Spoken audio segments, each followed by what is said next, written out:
최경영의 최강 시사.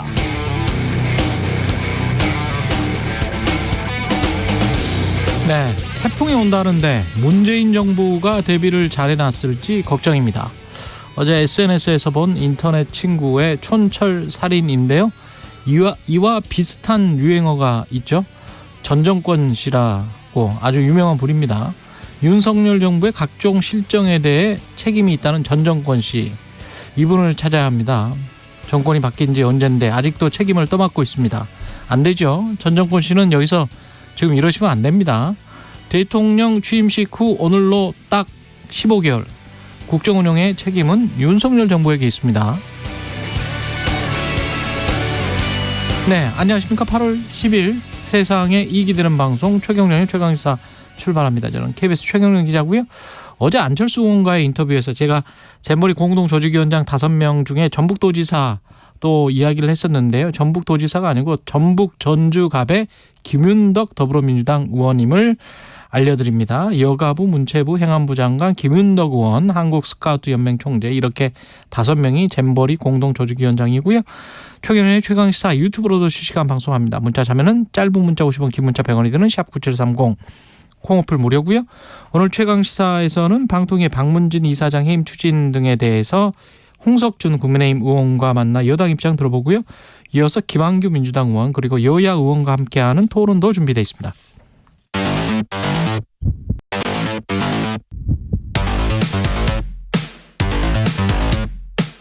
오늘 아침 가장 뜨거운 뉴스 언박싱.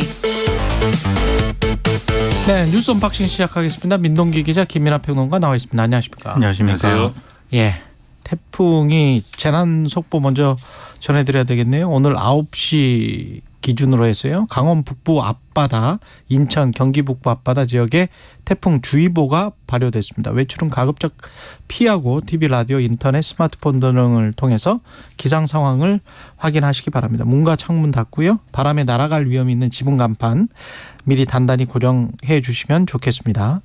이게 오늘 아침에 지금 남해안에 상륙했죠, 카눈이? 그러니까 태풍 카눈이요. 예. 강의 위력을 일단 유지를 하고 있고요. 경남 통영 남쪽 100km 해상까지 북상을 했습니다.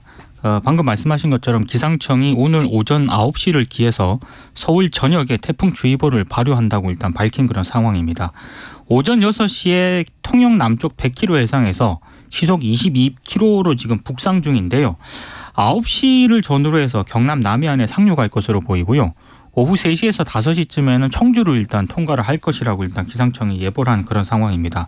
그리고 오늘 밤에는 서울 동쪽 끝으로 이제 이동을 할 것 같고 내일에는 이제 북한, 평양 쪽으로 이동을 할 것 같거든요. 근데 상당히 좀 우려가 되는 게 이 예상대로라면 이 카눈이 한반도를 남쪽에서 북서쪽으로 거의 종단을 하는 그런 상황입니다. 예. 이런 태풍은 아마 역대급으로 없었던 것으로 일단 기록이 되고 있고요. 그리고 특히 뭐 경상권 남해안이라든가 동해안, 전라권 동쪽 남해안 같은 경우에는 순간 최대 풍속이 초속 40m를 넘나들 것으로 일단 전망이 되고 있는데 초속 40m 같은 경우에는 기차가 탈선할 정도의 그런 위력입니다. 그 정도군요. 예. 예. 그리고 이 카눈이 더 좀 우려가 되는 게 느린 속도로 한반도를 훑고 지나갈 것으로 예상이 되고 있기 때문에 보통 태풍이 굉장히 빠른 속도로 이동을 하지 않았습니까? 이번에는 그런 태풍이 아니라는 게 상당히 좀 우려가 되고 있습니다. 그러니까 지금 말씀하신 것처럼 이제 태풍이 이제 남에서 북으로 이렇게 쭉 종단을 하는데 그나마 다행인 거는 약간 궤도가 약간 서쪽으로 틀어졌습니다. 이게 네. 다행인지 뭐 불행인지는 아무튼 그럼에도 불구하고 여전히 한반도를 다 지나가는 거는 마찬가지고요. 예. 한반도 전반이 다 반경에 들어갑니다. 직접적인 태풍의 영향권에 있는 것이고 다행스럽다고 뭐 해야 될까요? 일단 우리 이제 상륙을 할 때는 본토에 상륙을 할 때는 강도가 중상태로 이제 상륙을 하게 되는데 그럼에도 불구하고 중상태일 때의 바람의 강도나 이런 것들은 여전히 뭐가 이제 간판이 날아간다든지 이런 정도의 그렇습니다. 예. 위력이기 때문에 주의를 해야 되고 말씀하셨듯이 이 태풍의 속도가 느립니다. 느리다는 거는 계속 이제 한 곳에 계속 영향을 주는 시간이 늘어난다는 것이고 이때 이제 문제가 되는 게 바람도 바람이지만 비입니다. 비가 비가 그러지 않아도 많이 오는 상황입니다. 지금 이 상륙도 안 했는데 제주도와 그다음에 남해안 일대에 여러 가지 피해 신고가 접수됐다라는 게 어젯밤 상황이었거든요. 그래서 뭐 창문이 깨진다든지 뭐 이런 것들도 상당한 우려인데 제주도에 굉장히 비가 많이 왔다 이런 어떤 이 경험담 이런 것들도 인터넷에 많이 있습니다. 그렇기 때문에 비 피해가 없도록 굉장히 주의를 기울이셔야 되고 혹시라도 이제 지난번에 폭우가 왔을 때처럼 예를 들면은 뭐 밭을 좀 나가봐야겠다든지 또는 이 침수 위험이 있음에도 불구하고 좀 빨리 지나가야 되겠다든지 이런 좀 허술하게 대응을 하면은 피해가 날 수 있으니까 그런 것들을 최대한 줄이는 방법으로 대응을 하셔야 되겠다 이렇게 말씀드리겠습니다. 그리고 잼버리는 혼선 이게 조직이 운영을 어떻게 하는 건지 모르겠습니다만은 예멘 대원들은 원래 안 왔었던 거죠? 그러니까 왜 이런 일이 발생하는지 지금 참 대회 시작한 지 내일이면 끝나는 거 아니에요? 그렇습니다. 내일이면 끝나는데 내일 K-팝 콘서트가 있거든요. 어제 예멘 대원들 맞이하려고 했더니 예멘 대원들은 원래 없더라 이런 말이죠. 지금. 그러니까 예, 충남도하고요. 충남 홍성군이 일단 잼버리 조직위원회가 지난 8일 오전에 태풍을 피해서 잼버리 대원 5,200여 명을 충남 지역 시설 18곳에 수용하기로 했다 이렇게 발표를 했거든요. 예. 근데 홍성 지역에 있는 해전대학교 기숙사가 예멘 대원 175명의 숙소로 배정이 됐습니다. 그러니까 배정이 되다 보니까 뭐 공무원, 대학 관계자들이 급히 이제 이 준비를 했을 거 아닙니까? 준비했겠죠. 그 준비한 것 중에 하나가 예멘 대원 175명분의 출장 뷔페 음식까지 준비를 한 상황이었거든요. 와. 근데 예멘 대원들이 입국하지 않았다는 사실을 알게 된 게 오후 9시가 넘어서였다라고 합니다. 그러니까 이 뭐 대학 관계자라든가 지자체 관계자 등은 오후 10시 가까운 시간에서야 이제 기다리다가 현장을 떠났다라고 하거든요. 네, 조직위에서는 예멘 대원들이 그쪽으로 가니까 준비하라 이렇게 거의 지시성이니까요. 지시를 요새. 했고 예. 그래서 준비를 하고 있었는데 이게 아예 입국도 안 한 상황이었던 거죠. 근데 입국을 안 했다는 거를 조직위도 모르고 있었다는 거예요? 이거는 결과적으로 그렇게밖에 해석이 안 되는 거죠. 이 뭐 하는 거지? 그러니까 왜냐하면 이 충남 그리고 해전대 측에서 예. 왜 안 오냐 언제 예. 오냐 뭐 연락이라도 해보게 좀 이 인솔자 연락처를 달라라고 그랬는데 조직위가 그 줄 수 없다라고 하는 답변을 했다는 거거든요. 그러니까는 예멘 대원들이 입국을 안 했습니다 이렇게 답변한 게 아니라 연락처를 지금 파악하고 있는데 아직 줄 수가 없다 이렇게 얘기한 걸 보면은 파악이 안 된 거죠. 그럼 이 그렇죠. 예멘 대원들이 들어왔는지 안 들어왔는지가. 그리고 예멘 대원들이 들어온 걸로 지금 생각을 하고 조직위는 계속 운영을 했던 거네요. 그러니까 숙소까지 배정을 한 거 아니겠습니까? 더군다나 이 예멘인이라고 하면은 여기는 무슬림이 이제 포함이 되기 그렇죠. 때문에 음식을 신경을 써야 됩니다. 그렇죠. 할랄이라든지 이런 것들을 신경을 써야 되는데 그렇게 나름대로 신경 써서 이제 뭐 환영 플래카드 붙이고 뭐 이렇게 했는데 예.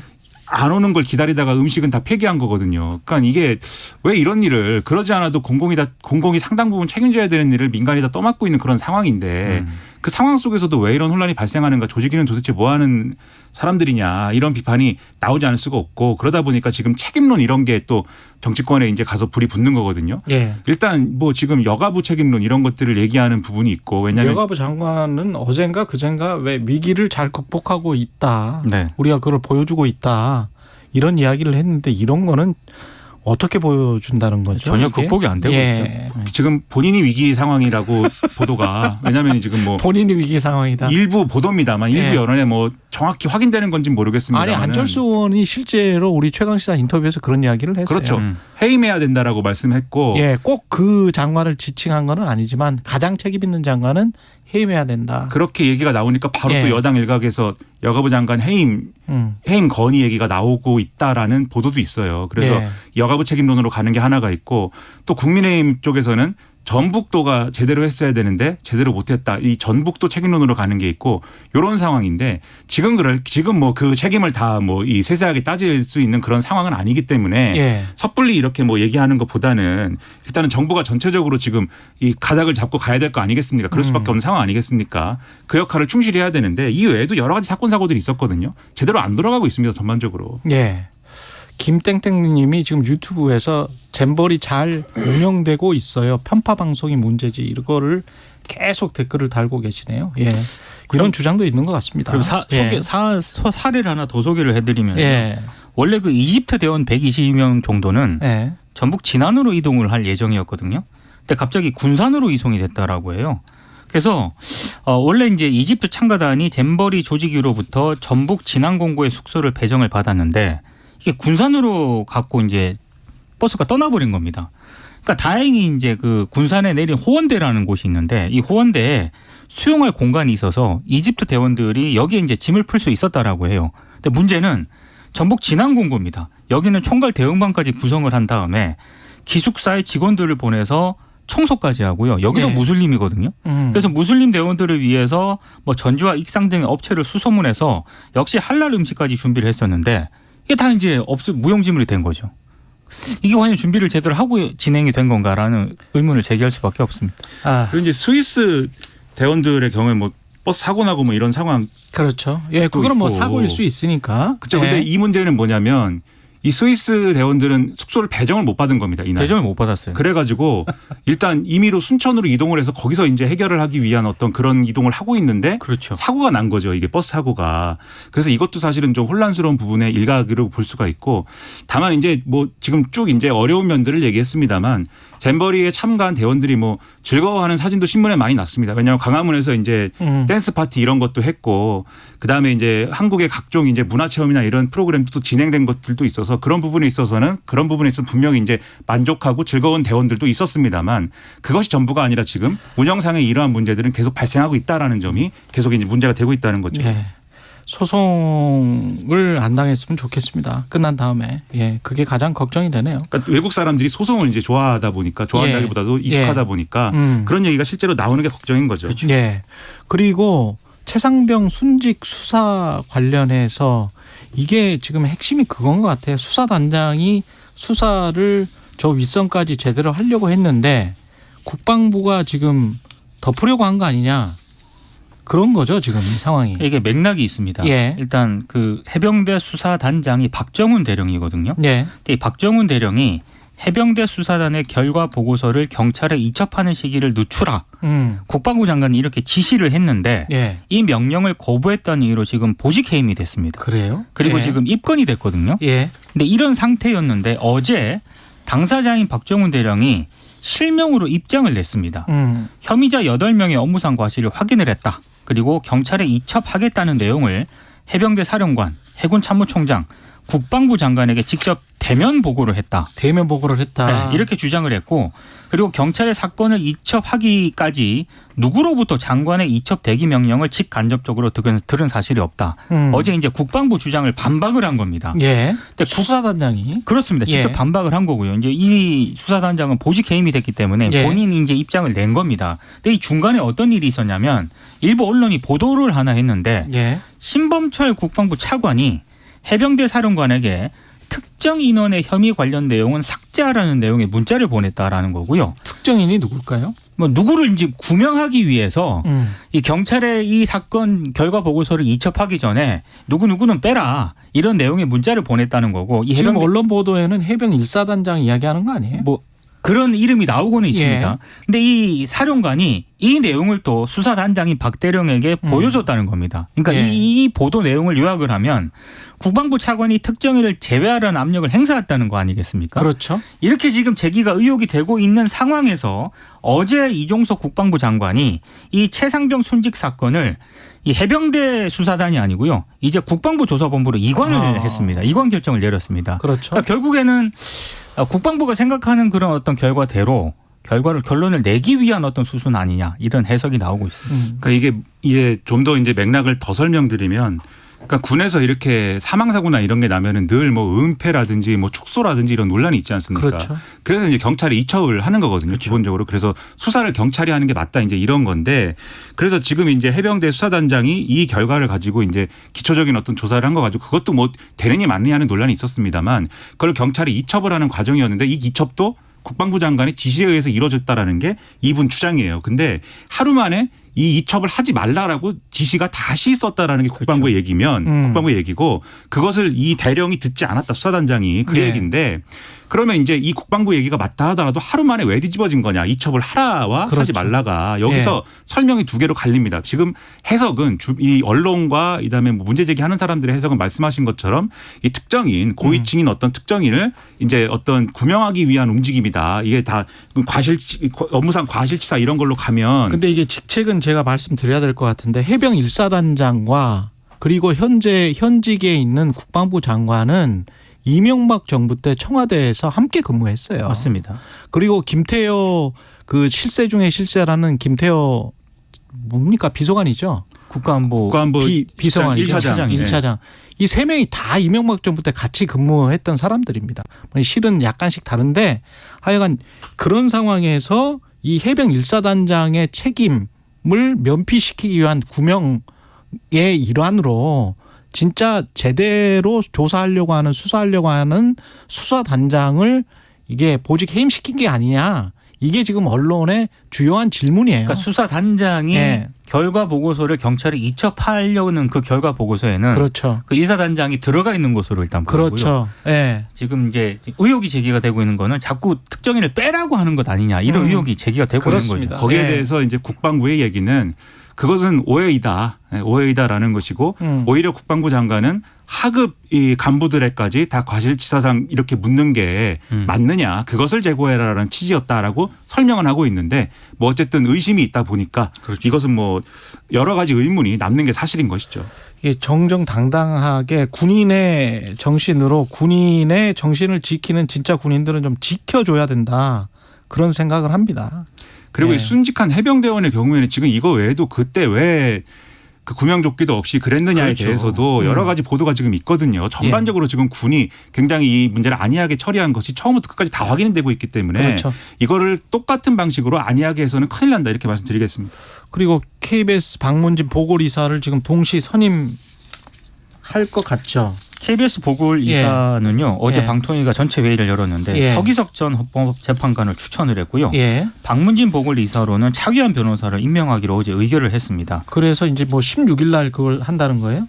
그러니까 16일에는요. 예. 그 KBS 남영진 이사장하고 예. 권태성 박문진 이사장 해임 의결 박문진. 네, 안을 의결할 것으로 보이는데 예. 지금 이렇게 이제 여야 추천 보궐이사들을 다 추천하고 만약에 이제 두 방송사의 이사장을 해임을 하게 되지 않습니까? 예. 그렇게 되면은 이른바 KBS 이사회와 박문진의 여야 구도가 바뀌게 되고요. 바뀌게 되면은 지금 뭐 KBS 사장과 MBC 사장에 대한 해임이 가능합니다. 그래서 결국에는 이 모든 게 지금 김효재 방통위원장 직무대행 체제지 않습니까? 이동관 방통위원장이 정식으로 임명되기 전에 이 모든 사안을 좀 정리하려고 하는 것 아니냐 이런 의혹이 제기가 되는 대목입니다. 그러니까 지금 KBS 이사의 경우에는 지금 대통령이 이제 임명을 하는 절차가 남아 있는 것이고, 그다음에 박문진 보궐이사의 경우에는 이 방통위가 임명하기로 의결했기 때문에 뭐 결정이 됐다 이렇게 봐야 되겠죠. 근데 이제 인사에 대한 이제 평가가 언론에 있는데 일단 지금 이제 서기석 전 헌법재판관의 경우에는 별다른 지금 뭐 이력이나 이런 것들이 잘 보도가 안 되고 있습니다. 왜냐하면은 아무래도 이제 특이한 어떤 사건이라든가 그렇죠. 이분을 둘러싼 어떤 논란이라든가 이런 것들이 이전에 많이 논란이 된 게 없는 모양인지 지금 언론은 이분 어떤 분인지 잘 모르겠는데 뭐 이런 표정이에요. 일단 신문들의 표정은. 근데 이제 차기환 변호사의 경우에는 굉장히 이제 유명합니다. 이전에 보수 정권에서 계속해서 박문진 이사, 뭐 KBS 이사 이렇게 연이어 지낸 바도 있고 또 예를 들면 세월호 관련 위원회라든지 뭐 이런 위원회 활동도 하면서 이 뭐 유가족 폄하 발언이라든지 뭐 이런 것들 때문에 여러 가지 논란이 많았던 인사거든요. 그래서 지금 박근혜 정권 때 굉장히 좀 논란이 많았죠. 그렇죠. 그래서 이제 뭐 지금 야당에서는 뭐 극우 인사를 또 보냈다 뭐 이렇게 비판도 하고 있는 그런 상황이기 때문에 이 부분은 상당히 논란이 되는 형태고 그래서 절차도 논란이고 또 이 인사에 관해서도 논란인 이런 상황들이 계속되는 뭐 그런 상황이 앞으로도 이어질 거다 그런 얘기죠. 그 KBS 보도에 따르면 야 4당 공대위는 서기석 전 재판관 지금 저 KBS 이사로 추천된 분 같은 경우는 조선일보 방일령 장학회에서 장학금을 받고 삼성에서 관리하는 판사로 지목됐었던 인물이다. 이 사실을 지적을 했었군요. 네. 예. 김용철 변호사 그 건이었던 것 같아요. 예. 뉴스 언박싱 여기까지 하겠습니다. 민동기 기자 김민하 평론가였습니다. 고맙습니다. 고맙습니다. KBS 1라디오 최경영의 최강시사 듣고 계신 지금 시각 7시 39분입니다. 오늘은 전국이 태풍의 직접 영향권에 들겠습니다. 제6호 태풍 카눈이 오전 9시쯤 통영 부근 남해안에 상륙한 뒤 내륙을 관통해 밤에는 서울에서 동쪽으로 약 30km 거리까지 북상할 전망인데요. 강에서 중해 세력을 유지하면서 느린 속도로 이동해 내일까지 강한 비바람에 주의하셔야겠습니다. 전국에 100에서 200mm의 많은 비가 예보된 가운데 특히 경상권에 최대 300mm 이상, 강원 영동에 300에서 500mm 이상 쏟아지는 곳이 있겠고요. 전남 남해안과 경상권 해안에는 초속 40m로 기차가 탈선할 수 있는 위력의 강한 순간바람이 불겠습니다. 한편 오늘 낮 기온은 서울이 27도로 어제보다 4도 정도 낮겠습니다. 지금 서울의 기온은 22.9도입니다. 날씨 정보 박다효입니다. 이어서 이 시각 교통정보입니다. KBS 교통정보센터의 김한나 씨입니다. 네, 시각 교통정보입니다. 오늘 항공편은 전국 14개 공항에서 모두 337편이 결항됐고요. 전국의 모든 여객선 항로는 오늘 하루 운항을 전면 중단하기로 했습니다. 열차는 태풍 영향권인 남해안 일부 지역을 중심으로 운행이 중단되는데 목포와 여수 엑스포 등 남해안 노선을 비롯해 태백선, 경북선 일반 열차, 일부 KTX와 동해선 광역 전철에 대한 운행을 조정합니다. 운행하는 열차는 장시간 지연이 예상됩니다. 현재 경부고속도로 서울 쪽으로는 북천안 나들목 갓길에서 사고가 났고요. 수도권 제일순환고속도로 일산에서 판교 쪽으로는 하계분기점 부근 4, 5차로에서 사고를 처리하고 있어서 5km 여파받고 있습니다. 또 호남고속도로 지선 논산 방면 계룡 부근 1차로에서도 사고 때문에 부근으로 정체 심합니다. KBS 교통정보센터였습니다. 오늘 하루 이슈의 중심. 당신의 아침을 책임지는 직격 인터뷰. 여러분은 지금 KBS 1라디오 최경영의 최강시사와 함께하고 계십니다. 네, 조금 전 7시 30분에 경북 경산시, 영천시, 청도군 지역에 태풍 경보가 발효됐습니다. 태풍 경보가 발효됐습니다. 이 지역 주민들께서는 외출은 가급적 피하고 TV 라디오를 통해 기상 상황을 수시로 확인해 주시기 바랍니다. 경북 경산시, 영천시, 청도군 지역에 태풍 경보 발효됐습니다. 예, 어제는 권태선 박문진 이사장과 현재 방통위 MBC, KBS 이사 해임 시도에 대한 입장을 들어봤고요. 오늘은 여당 입장 들어보겠습니다. 국회 과방위 소속이시고요. 국민의힘 홍석준 의원 나와 계십니다. 안녕하세요. 예, 안녕하십니까. 태풍 조심하십시오, 국민 여러분. 예, 원래 지역구가 어디시죠? 대구 달서갑입니다.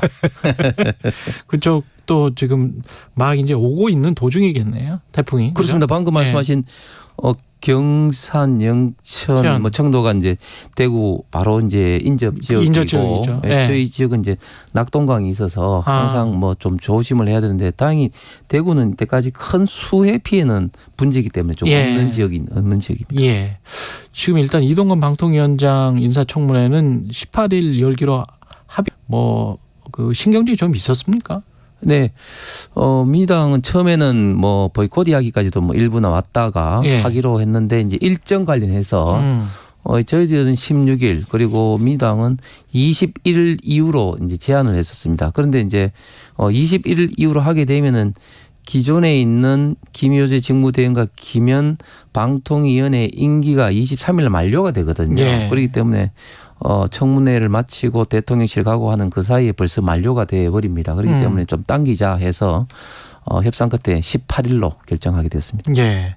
민주당 같은 경우, 민주당 이동관 후보 같은 경우는 KBS 보도에 따르면 이제 증여세 탈루 의혹 같은 것들이 좀 나오는 것 같고, 그 다음에 이동관 후보자의 언론관, 언론 장악 논란, 이 두 가지인 것 같은데 핵심은 학폭 논란이 그 전에 좀 있었고, 어떻게 보십니까? 예, 뭐 자세한 건 청문회 때 밝혀야 되겠지만 일단 언론에 나온 사항을 저도 청문위원이기 때문에 좀 자세히 좀 체크를 했는데 뭐 재산 정식 과정이라든지 이런 거는 뭐 큰 문제가 없는 것 같고 학폭 문제는 처음에는 저희들도 굉장히 좀 걱정을 많이 했었습니다. 바로 직전에 또 정순신 전 국가수사본부장도 이 때문에 좀 낙마를 좀 했으면 했는데 보면 볼수록 이동건 특보의 아들의 학폭 문제는 이미 그때 당시에도 싸웠던 친구들끼리 화해를 했고 이동건 후보자의 아들이 강제 전학되는 것을 학생뿐만 아니라 피해자 학생뿐만 아니라 담임 선생님이라든지 다 이제 반대를 하면서 또 그런 어떤 것들이 이거는 일반적인 학폭과는 다른 어떤 그냥 청소년들끼리 어떤 그런 싸움이었구나 이런 좀 인식이 좀 들고 언론 장악 문제는 상당히 또 그 민당이나 일부에서 좀 정치적 좀 저는 공세라고 좀 생각을 하는 게 사실은 그때 당시에 대변인 홍보수석으로서 물론 뭐 종편이라든지 이런 데 뭐 좀 영향을 했지만 과연 구체적으로 어떻게 또 언론 뭐 장악했는지 그런 데서 좀 불투명할 뿐만 아니라 여러 가지 지금 현재 제기하는 것들이 저는 좀 뭐 합리적 근거에 있어보다는 좀 정치적 공세다 이렇게 좀 생각이 듭니다. 근데 서류나 뭐 이런 것들이 분명히 나와 있잖아요. 그 예를 들면 이제 서류 부분에 대해서 예를 들면 이제 크게 보면 이제 중앙 당시에 중앙지검에 이제 수사 보고서가 있고 그다음에 또 이제 국정 문건이라는 게 있는데 국정 문건. 예.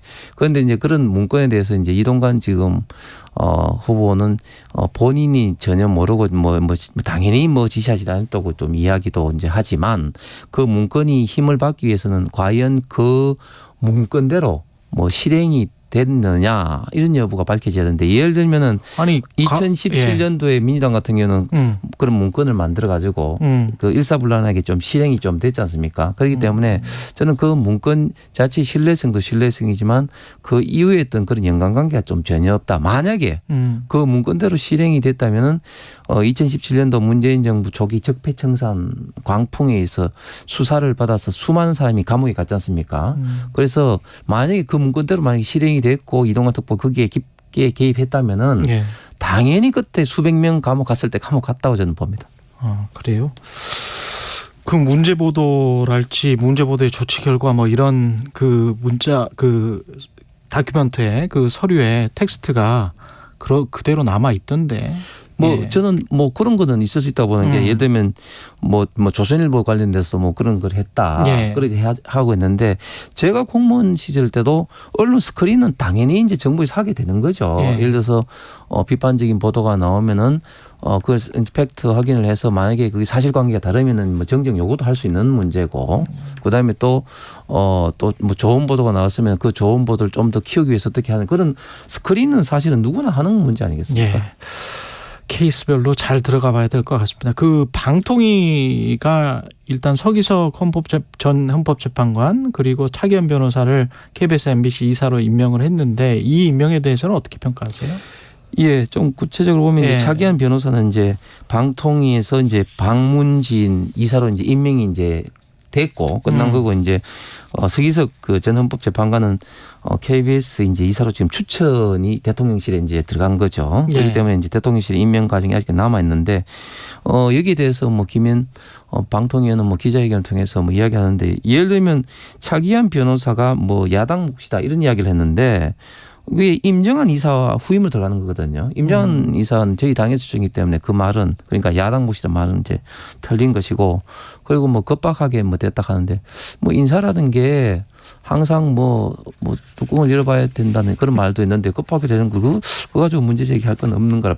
그분들의 어떤 뭐 역량, 성향 이런 거는 뭐 저도 정확하게 모르기 때문에 조금 코멘트 상하겠습니다. 어제 그 박문진 이사장, 권태전 이사장의 이야기는 그러니까 이 이사장이나 이사를 해임하고 서둘러 새로운 이사장을 앉히려고 하는 거는 결국은 KBS나 MBC의 사장을 바꿔서 방송을 장악하려고 하는 그런 의도이지 않겠느냐. 그래서 이렇게 급박하게 하는 게 아니냐. 이런 주장을 했어요. 근데 어떤 감사랄지 방통위 검사랄지 이런 것들이 MBC에 대해서 그런 것들이 적법한 절차, 적법한 근거에 의해서 이루어지고 있다고 보세요? 저도 어제 권태선 이사장이 나와서 방송하는 걸 봤는데 저는 문재인 정부 때 임명된 분들이 물론 다는 아니겠지만 상당수 좀 이해를 못하는 게 지금 김영경 혁신위원장 같은 경우는 임기를 다 마치고 가서 뭐 치욕 속에 임기를 마쳤다 이런 이야기를 하시는 분도 있고 또 저도 공직자 출신이지만 공직자로서 있을 때 특히 기관장으로 있을 때 뭐 그 전현희 권익위원장 같은 경우는 그 앞에 가서 감사에 대해서 팻말 시위도 하고 지금 권태선 이사장 같은 경우도 막 방송에 나와서 막 자기 입장을 떠들고 있는데 물론 본인이 이걸 이제 그 이런저런 과정에서 그만두게 된다면 얼마든지 아니면 네. 지금 공직자로서 이렇게 하는 건 저는 결코 바람직하지 보는데 그런데 예. 어제 말씀하신 것을 제가 한번 꼼꼼히 한번 봤습니다. 예. 일단 감사원 감사 대상이냐 아니냐 감사 대상이 아니라고 이야기하셨는데 지금 감사원법상에서는 감사원은 직무감찰과 회계감사 기원질산에 대해서 모든 공공기관에 한다는 그런 어떤 규정이 있습니다. 예. 그리고 5월 달에 감사원이 방문진에 대해서 감사를 들어가게 됐을 때 방문진 측에서 감사에 대한 직무집행 정지 소송을 냈죠. 거기에 대해서 6월 18일 날 그 집행 정지 신청에 대해서 기각을 했습니다. 법원에서. 예. 그렇게 해서 이제 감사가 진행되는데 저도 국감 때 많은 문제 제기를 했습니다만 MBC에서 예를 들면 라스베가스 투자라든지 뭐 투자로 뭐 100억 이상의 어떤 그런 손실을 본 건수만 하더라도 뭐 MBC 플러스에서 실내 스포츠 사업 투자 뭐 이런 것들이 굉장히 많은 건수가 있습니다. 이 건수에 대해서 투자 실패를 했다. 예. 뭐 저희들도 이제 그 국감 때도 뭐 제기를 했는데 그게 이제 이사장 해임 이유. 아니 여기에 대해서 예. 이제 감사원에서 감사 청구를 받았으니 감사를 이제 하게 된 것이죠. 예. 감사를 하게 됐는데 예. 여기에 대해서 이제 관련된 서류를 좀 내지 않고 해서 이제 감사 방해 뭐 이런 게 좀 있습니다. 그리고 그러니까 병행해서 예. 병행해서 지금 또 이제 방통위 또 검사는 별도로 지금 하고 있습니다. 그렇기 때문에 14일에 방통위에서 하는 청문 예정이 지금 있다. 예. 이런 것들이 다 이제 종합되고 있다는 말씀을 드리겠습니다.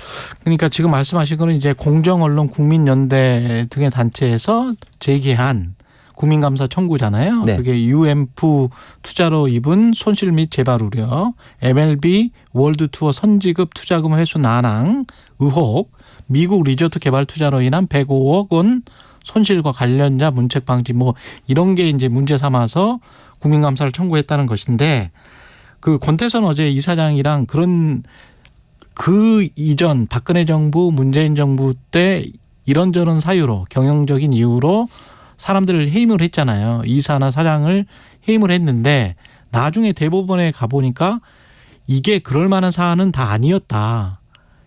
전부 다 그렇게 판결이 나왔잖아요.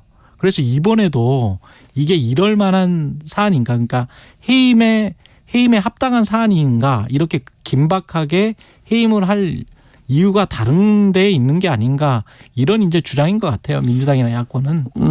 예. 방금 이제 그 재판 그런 말씀을 하시는데 예. 구체적으로 좀 따져가면은 지금 현재 MBC 김장윤 사장은 지금 소송하고 있고 예. KBS 고대영 사장은 해임 처분에 대해서 대법원 확정 판결로 그 해임이 잘못됐다고 판결 났죠. 그렇죠. 그리고 예. 지금 방문진에 대해서 뭐 그런 어떤 관련해서 뭐 누가 뭐 그 해임되는데 예. 뭐 그 소송 아니 그 전에 정현주 사장도 마찬가지고 제가 이제 박근혜 정부 네. 쭉 이렇게 이어서 말씀을 드렸으니까. 예, 그러니까 누구를 대상으로 이야기를 하시는지 정확히 모르겠는데 예. 자, 그 어제 이제 방송 중에 이제 권태선 이사장 이런 말씀을 하시더라고. 내 이런 어떤 모든 어떤 경영상의 책임이 내가 있을 때 아니고 그 전에 일어나는 거다. 그 말씀 하셨죠. 말씀했어요. 그런데 그게 참 웃기는 게 본인이 재임 시절에 MBC에서 이런 일이 그러니까 경영 어떤 투자 잘못이 일어났지 않다더라도 당연히 방문진 이사장으로서는 그 전에 일어난 일에 대해서도 어떤 경영적인 어떤 책임을 이야기를 해야 되는 거 아닙니까? 예.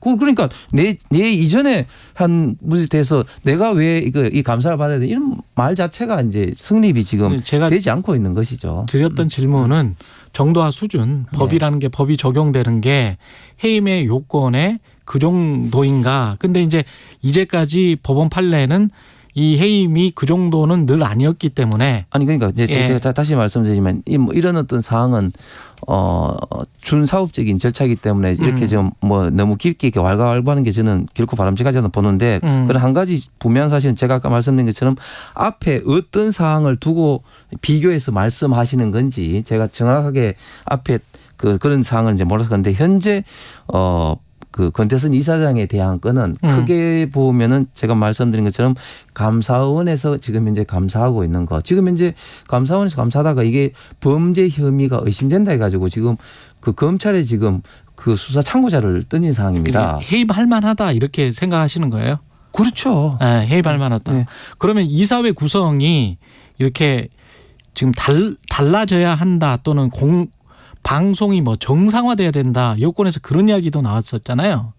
방송이 정상화돼야 된다는 게 그게 무슨 의미일까요? 저는 공영방송이 정상화돼야 된다는 게 저는 이제 공영방송이 좀 정상화돼야 된다는 그 의미는 예. 지금 공영방송이라고 불리고 있는 KBS, MBC, YTN 등의 상당수가 예. 물론 이제 일부에서 뭐 반론이 있을 수는 있겠습니다만 저희들 시각으로 봤을 때는 너무 좀 좌편향으로 기울어져 있다. 그렇게 보고 있는 근거는 그건 집권 여당 권력이시잖아요. 근데 권력의 생각에 좌편향으로 기울어져 있다. 그러니까 제가 그걸 좀 말씀 좀 예. 드릴게요. 그 근거는 뭐냐면은 예. 지금 사장이라든지 주요한 경영진이 전부 다 지금 민노총 출신 간부들이 대부분을 좀 차지하고 있다. 그다음에 또 두 번째 저희가 이런 어떤 시사 프로그램이라든지 패널 선정에서도 너무 많이 지금 치우쳐져 있다. 뭐 그런 거기에서 나오는 건지 모르지만 어떤 뭐 가짜 뉴스라든지 왜곡된 뉴스가 저희들 입장에서 볼 때는 너무 지금 많이 생산되고 있다. KBS나 MBC가 가짜 뉴스를 생산하고 있다. 그렇습니다. 그런 것들이 지금 저희들이 좀 걸러질 수 있는 게 가령 뭐 언론 중재위랄지 사법부에 제소를 한달지 그런 것들이 있을 텐데요. 그런 걸 통해서 뭘 하셨었나요? 저희들이 계속해서 그래서 뭐 어떤 검증을 받으셨었어요? 그러니까 국정감사라든지 또 국정감사가 아니고 언론 중재위나 사법부를 통해서 그러니까 그런 어떤 사항에 대해서 계속해서 저희들이 뭐 나온 게 있습니까? 주장을 하고 합리적인 저희들 나름대로 그런 어떤 근거가 있는 거죠. 예, 정치권의 주장이었습니다. 국민의힘 홍석준 의원이었습니다. 고맙습니다. 네, 감사합니다.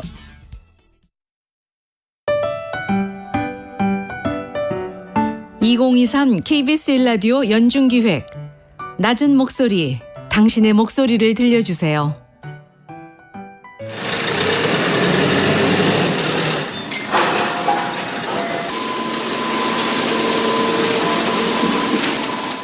예, 레미콘은 저는 운행하고 있는 이광주라고 합니다. 콘크리트, 그러니까 레드 믹스트 콘크리트라고 해서 그걸 줄여가는 레미콘인데 아유, 그거 뭐 사방팔방 안 가는 데가 없어요. 도심서부터 뭐 강남, 뭐 반포 다 돌아다녀요, 다요.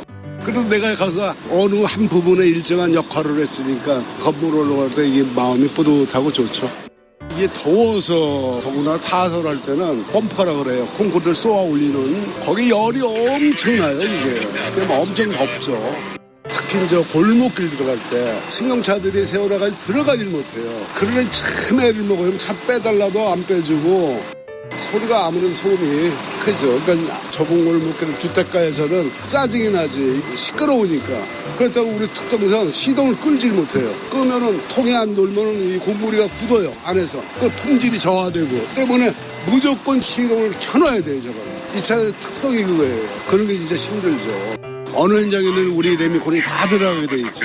콘크리트가 없으면은 건물을 지을 수가 없으니까요. 그러니까 서로 돕고 살자 이거죠, 돕고. 사람은 자기가 또 어떤 경우가 닥칠지 모르는 거고 사람이 역전될 수도 있는 거고 남을 생각하면서 살았으면 좋겠습니다. 서로를 좀 더 이해하고 갈등을 줄여갈 수 있길 희망합니다. KBS 1라디오 연중기획 낮은 목소리였습니다.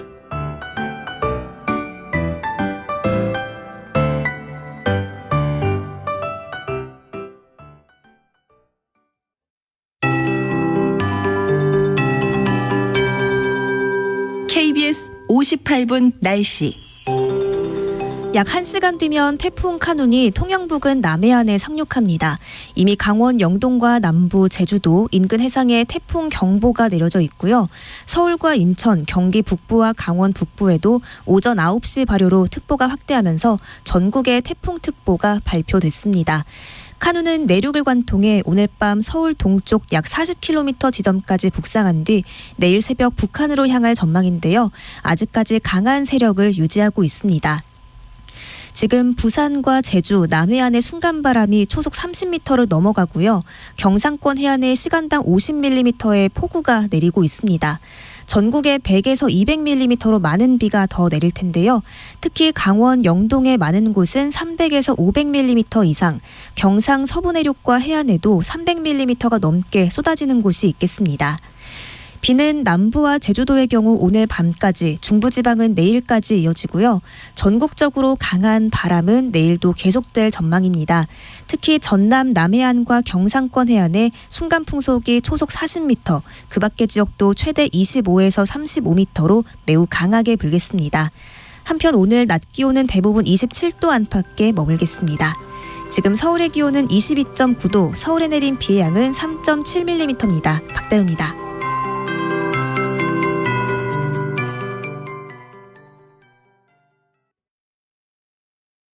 정성을 다하는 국민의 방송 KBS가 8시를 알려드립니다. AM 711kHz, FM 97.3MHz, KBS 1라디오입니다. HLKA.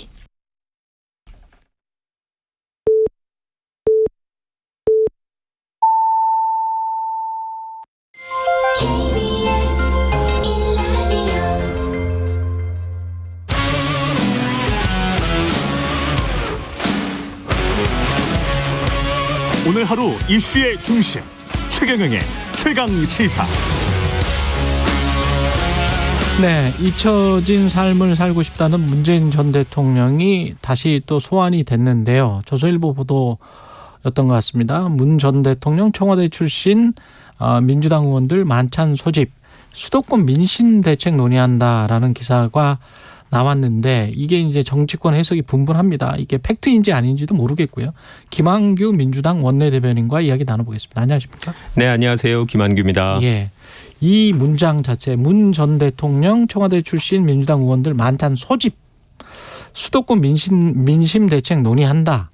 이거는 팩트입니까? 둘 다 틀린 얘기죠. 둘 다 틀린 이야기입니까? 네. 예. 제가 사실과 달라서 예. 어제 조선일보 상대로 언중위에다가 정정보도 청구를 했습니다. 뭐가 팩트가 틀렸습니까? 일단 대통령이 소집한 거 자체가 아니고요. 소집한 게 아니다. 예. 저희가 대통령이 양산책방을 여신 다음에 개별적으로 많은 분들이 찾아갔습니다. 이재명 당대표도 가시고 여러분이 가셨는데 개별적으로 가니까 대통령이 좀 힘들어하셔갖고 우리 모여서 가자라고 해서 얼마 전에 또 일부가 모여서 갔다 왔고요. 예. 그때 못 간 사람들 이번에 또 가자라고 해서 적으면 2명, 많으면 5명 요 정도가 시간이 된다라는 정도에서 이 보도가 났습니다. 네, 그러니까 그리고 문 전 대통령이 소집한 게 아니고 그냥 의원들이 가는 거다. 네. 네. 그리고 저는 대통령이 사저에서 저희 밥 안 주실 것 같고요. 저 외부 식당 예약해서 식사하려고 하고 있었고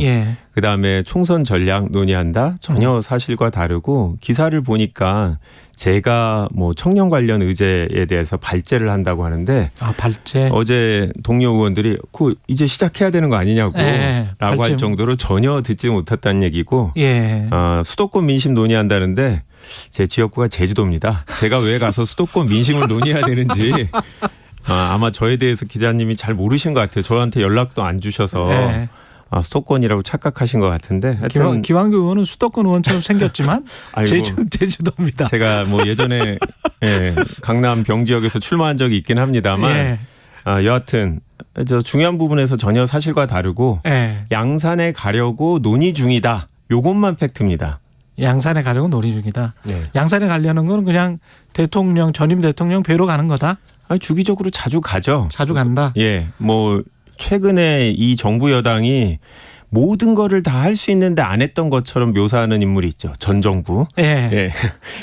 전 정권 씨라고 전 정권 씨가 있는데 저희가 전 정권 청와대에서 같이 근무했던 사람들이 이제 모여서 대통령을 가끔 보러 갑니다. 왜냐하면 전 정권에서 근무했다는 이유로 수사도 많이 오고 하니까 저희도 사실관계 공유하고 대응도 같이 해야 되기 때문에 그래서 주기적으로 저희는 모이고 있고 양산책방 사실 미리 갔어야 되는데 아직 못 간 사람들 한번 가자라는 차원의 모임이었을 뿐입니다.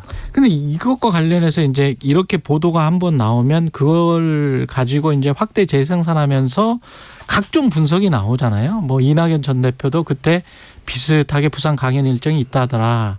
그러면 양산을 가서 친문계가 결집이 되고 그러면 이재명 대표에게 어떤 영향이 있고 뭐 이런 식으로 이제 쭉쭉쭉쭉 연결이 되잖아요. 이런 어떤 단선적인 논리 구조가 지금 있습니까?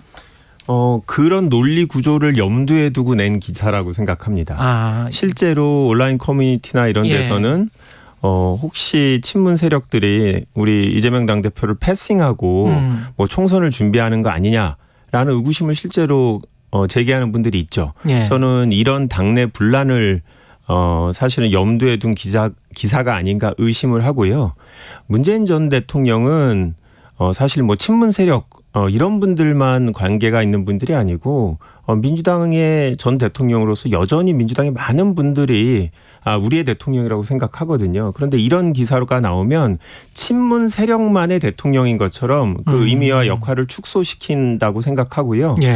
그리고 당내에서 제대로 뭐 총선 준비를 못하니까 전 대통령이 직접 나서는 거 아니냐 이런 식으로 갈등처럼 보여지게 만드는 효과가 있죠. 그런 면에서 만약에 이런 것들을 염두에 뒀다라고 하면 정말 아주 정밀하게 그런 부정적인 영향을 주려고 만들어진 기사가 아닌가 저는 그렇게 의심하고 있습니다. 근데 이낙연 전 대표는 이것도 약간 좀 모호하긴 한데 어제 최문순 전 지사 장모상 빈소에서 내년 총선 역할론에 대해서 무엇인가에 도움이 될 수 있다면 하지 않겠느냐. 그런데 현지에서 원해야 한다. 이 뒷말이 중요할 것 같은데요. 그런데 현지에서 원해야 한다는 그런데 최고위나 뭐 지도부가 강력하게 원해서 나를 좀 나와 함께 해야 되는 것 아니냐 뭐 이런 느낌인가요 이게? 두 가지일 것 같은데요. 현실적으로 당에서 뭐 선대위라든지 뭐 이런 곳에서 역할을 부탁드리지 않으면 스스로 나설 명분이 좀 덜하죠. 그다음 또 한 가지는 개별 지역구에서 출마하시는 분들이 경우에 따라서는 이낙연 전 대표가 지지자들한테 소구할 수 있는 장소라면 그런 현지에서 요청을 하면 개별적으로 지원 유세를 다니지 않을까 그렇게 생각하고 6월 1일 지방선거 때도 그런 역할을 하셨죠. 당 분위기는 어떻습니까? 지금 뭐 각종 여론조사가 민주당이 그냥 높다. 지지율이 높다 이런 것 같지는 않거든요. 뭐 어떤 위기의식이 분명히 있습니까? 위기의식 분명히 있죠. 분명히 갈수록 정치가 양극화되고 있어서 예전보다 각 당의 적극적 지지층은 분명히 늘어났습니다. 그런데 전체 지지층은 크게 변동이 없는 것 같고 거의 이제는 대등한 운동장이 된 것 같다. 정치 지형이 바뀌었다. 그런데 문제는 각 당의 지지층보다 어떻게 보면 더 많을 수 있는 부동층 또는 뭐 스윙보터 이런 층이 있다라는 그리고 그분들의 마음을 얻는 게 갖은 노력을 해도 안 되더라라는 문제의식을 갖고 있죠. 그래서 여론조사가 들쭉날쭉이죠. 어떤 거는 민주당이 대세다 아니면 크게 이긴다 아니면 반대로 국민의힘이 수도권에서 이제 전환이 돼서 분위기가 대승할 거다 이런 것도 있고 이게 아주 미묘한 차이로 지금 유지가 되고 있는 상태라서 이런 기사가 나오는 것 같은데 응답층에 따라서 달라지고 저희는 이런 부동층은 어떤 특정 이슈 하나로 확 한쪽으로 쏠릴 수 있기 때문에 너무나 불안정한 상태다라고 생각합니다. 총선까지 저희가 조금이라도 잘못을 하면 확 무너질 수 있는데 문제는 적극적으로 저희가 어떤 노력을 한다고 해서 이분들이 쉽게 오지 않는다는 게 확인이 돼서 그런 면에서 당의 아마 선거 전략을 만드는데 큰 고민거리가 되고 있는 거죠.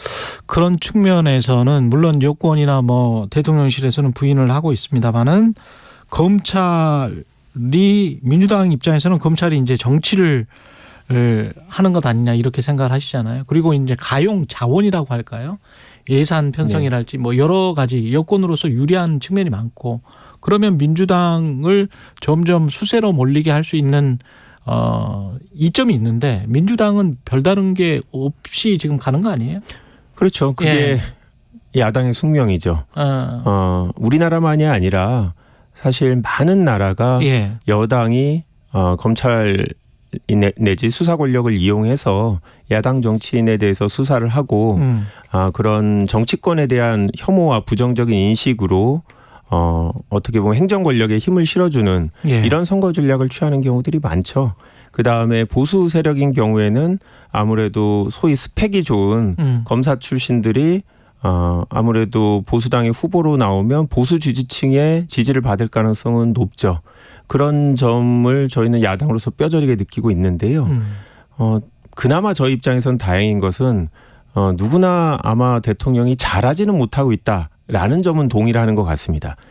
민주당이 아주 긍정적으로 잘하고 있는지에 대해서는 아직 퀘스천 마크를 보내시는 분이 많지만 그래서 저희가 대통령을 장기적으로 대신할 수 있는 보다 유능한 세력이라는 걸 보여주는 게 관건이고 그 부분에 대해서 사실 저희가 아직 국민들한테 그런 모습으로 보여지지 않고 있다라는 내부적인 반성을 하고 있습니다. 결국 총선까지 앞으로의 대한민국을 어떻게 이끌어갈 거냐. 지금은 대통령이 잘 못하시는 부분이 많은데 민주당이 생각하는 대한민국의 미래 이거에 대한 청사진을 그릴 수 있으면 저희가 이긴다고 생각하고 그리지 못하면 개표함을 열 때까지 양당 다 불안한 그런 불안정한 상태일 거라고 생각하고 있습니다. 당내에서 당장 바꿔야 될 거는 뭡니까? 공천 룰이랄지 뭐 혁신위가 여러 가지를 지금 손대고 끝낼 것 같은데 그게 그리고 받아들여질지 안 질지 받아들여져도 내분이 있을 것 같고 안 받아들여져도 내분이 있을 것 같은데 어떻게 보세요? 공천. 네. 물론 공천 자체는 되게 중요하죠. 예. 안타깝게도 저희가 정책 정당이 되겠다고 얘기하지만 정책으로 국민들한테 소구하기가 쉽지 않더라고요. 좋은 얘기는 다들 베껴서 서로 비슷하게 하기도 하고. 예. 결국은 인물이지 않습니까? 그렇죠. 사람이죠. 그러다 보니까 일각에서는 이제 공천룰을 바꿔야지만 괜찮은 사람, 좀 미래지향적인 새로운 민주당 또는 기존의 민주당의 금기라고 생각했던 사람들이 들어올 수 있는 그런 공천 제도가 돼야 된다라고 얘기를 하는데요. 공천룰을 바꾼다고 해서 바로 그런 결과가 담보되지는 않죠. 예. 그렇긴 하지만 지금 어떤 판을 바꾸기 위해서 공천룰 변경에 대한 얘기는 여러분들이 하고 있는데요. 혁신위가 제안을 하게 되면 오늘 1시 30분으로 기자회견이 예정돼 있죠. 아마 민주당 내에서 큰 이제 논의의 장이 열릴 거라고 생각이 드는데 이게 단순히 뭐 혁신위가 제안하고 최고위가 승인한다고 해서 통과되는 게 아닙니다. 당규 자체가 특별 당규 자체가 바뀌어야 되는 거거든요. 공천룰을. 예. 그렇기 때문에 당 내부의 의사결정 절차가 좀 지난해서 이거는 상당한 시간이 걸릴 거고 의원총회가 결정권을 갖고 있지는 않습니다. 그래요? 하지만 예. 의원들의 의사를 당연히 물을 거라고 생각하고요. 빠르면 다음 주에 민주당에서 예정되어 있는 정책의총에서 같이 자연스럽게 논의가 될 수도 있고 아니면 뭐 조만간 하게 된 워크숍에서 아마 심도 있는 논의를 하지 않을까 생각하고 있습니다. 어제 박지원 전 원장은 김은경 위원장 해임 혹은 자진 사퇴를 주장을 했는데 그럴 필요가 있다고 보십니까? 저는 뭐 김은경 우리 혁신위원장의 역할은 결국 당내 민주화를 위해서 혁신안을 내도록 하는 게 원래 책무였거든요. 예. 저희 쇄신의총에서 만든 쇄신안에 보면 역할들이 여러 가지가 있는데 그중에 하나가 이제 당내 민주화고 전당대회에서 생긴 문제점을 해결하기 위한 그런 혁신안을 내야 되기 때문에 오늘 오후 1시 반에 발표하는 혁신안이 사실상 혁신위가 해야 될 업무의 종결이라고 생각이 듭니다. 예. 왜냐하면 혁신위 자체가 의결 권한이나 결정 권한이 없습니다. 집행 권한도 당연히 없고요. 결국 당내에서 논의할 수 있게 아젠다를 던지는 게 원래 역할이고 당초 8월 말 9월 초까지 하려던 거를 제가 봤을 땐 좀 당겨서 하는 것 같고 그렇다고 하면 지금 뭐 사임의 얘기가 나올 필요가 없이 실질적으로 역할을 다 하게 돼서 자연스럽게 페이드아웃 될 것이다. 예, 그렇게 될 것 같다라는 생각입니다. 이화영 전 부지사 재판과 관련해서 한동훈 법무부 장관이 보스에게 불리한 법정 진술 입 막으려는 거는 마피아 영화에서나 나오는 사법방해다. 법무부 장관의 발언이 굉장히 좀 세긴 한데요. 예. 그러니까 이재명 결국 당 대표를 겨냥을 한 거잖아요. 뭐 마피아 보스라고. 근데 이제 그동안 대선 전부터도 그렇고 계속 이재명 당대표에 관련된 사법 리스크가 계속 나왔었단 말이죠. 그럼 팩트가 뭐든지 간에 국민들의 인식의 유권자의 인식의 영역에서는 뭔가 있는 거 아닌가가 계속 지금 한 2년 정도 계속 제기가 됐는데 이런 것들과 관련해서 이제 결국은 뭔가 리스크가 커지고 국민들 인식이 점점 굳어지는 것 같고 그러면 이재명 당대표가 사퇴해야 되는 것 아닌가? 그러면서 사퇴설 이게 지금 맞물려 있는 거 아니에요? 그 흔드는 쪽이 있고 뭐 안에서 지금 반응하고 대응하는 쪽이 있는 거 아실 것 같고. 네, 그렇죠. 예. 뭐 검찰이나 법무부에서 하시는 역할은 예. 분명히 이재명 당대표에 대해서 부정적인 인식을 주려는 거고 예. 당내에서는 또 그런 점을 고려해서 이재명 대표 사퇴설을 계속 주장을 하는 거죠. 예. 그런데 제가 생각할 때는 이재명 대표가 사퇴한다고 해서 당의 지지율이 별로 오를 것 같지가 않습니다. 문제는 오르지 않는다. 이재명 대표 입장에서 만약에 본인이 희생을 해서 당의 총선에서 승리를 확실히 할 수 있다고 하면 그것도 고려하겠죠. 그런데 이재명 대표를 싫어하는 분들은 아마 민주당에 대해서도 그렇게 호감이 아니라고 생각해서 저희한테 최소한 표를 주지 않을 거라고 생각이 들고 그리고 당내에서 물론 민주당에서도 이재명 대표에 대해서 100% 지지가 있는 건 아니죠. 그런데 그런 분들의 또 대부분은 그렇다고 해서 윤석열 정부 여당을 또 선택하지는 않을 거죠. 그래서 이재명 대표의 사퇴가 할 거냐 말 거냐는 논란이 있지만 저는 근본적으로 그게 당의 지지율을 올리는데 가장 효과적인 수단인지 이거에 대해서 확인이 돼야 된다라고 생각하는데 그거는 사람들이 그냥 본인의 견해일 뿐이라고 생각하고요. 저는 근본적인 문제는 뭐 저희 당 자체의 문제인데 내년 총선에서 어떤 이야기를 할 건지 또 우리 당 지도부가 민주당 소속 의원들한테 우리의 총선 필승 전략은 이런 거기 때문에 다 나를 따라라. 이런 확고한 비전만 주어진다라고 하면 그런 얘기가 좀 사그라들 거라고 보는데요. 아직까지는 냉정하게 그런 부분이 없죠. 그래서 아마 지도부도 이재명 대표도 그런 부분에 대해서 이제는 조금 더 진지하게 선거가 이제 많이 다가왔기 때문에 국민들이 느끼는 분위기하고 실제로 정치권에 느끼는 분들의 선거에 대한 어떤 시점이 다르거든요. 저희는 진짜 목전에 왔다고 느끼기 때문에 예. 이제는 대표가 리더로서 그런 것들을 제시해야 되는 상황이 됐고 그 성공 여부에 따라서 사퇴론이 또 어떤 방향으로 흘러갈지 그렇게 생각이 됩니다. 아마 저 같은 경우는 방송에서 여러 번 얘기했지만 당원 당규에 따라서 선출된 대표인데 지지율이 일부 변동된다라고 해서 사퇴하게 한다는 거는 또 선례로서 되게 안 좋다라고 생각하기 때문에 저는 뭐 사퇴하는데 부정적인 생각이고 대표가 지금의 당의 분위기를 바꾸기 위해서 뭔가 근본적인 당의 미래를 보여주는 그런 길을 제시해야 될 때라고 생각하고 있습니다. 아까 박지원 전 국정원장 이야기도 했는데 박지원, 천정배, 추미애, 뭐 정동영 이른바 올드보이의 귀환이 민주당에게 총선에 도움이 될까요?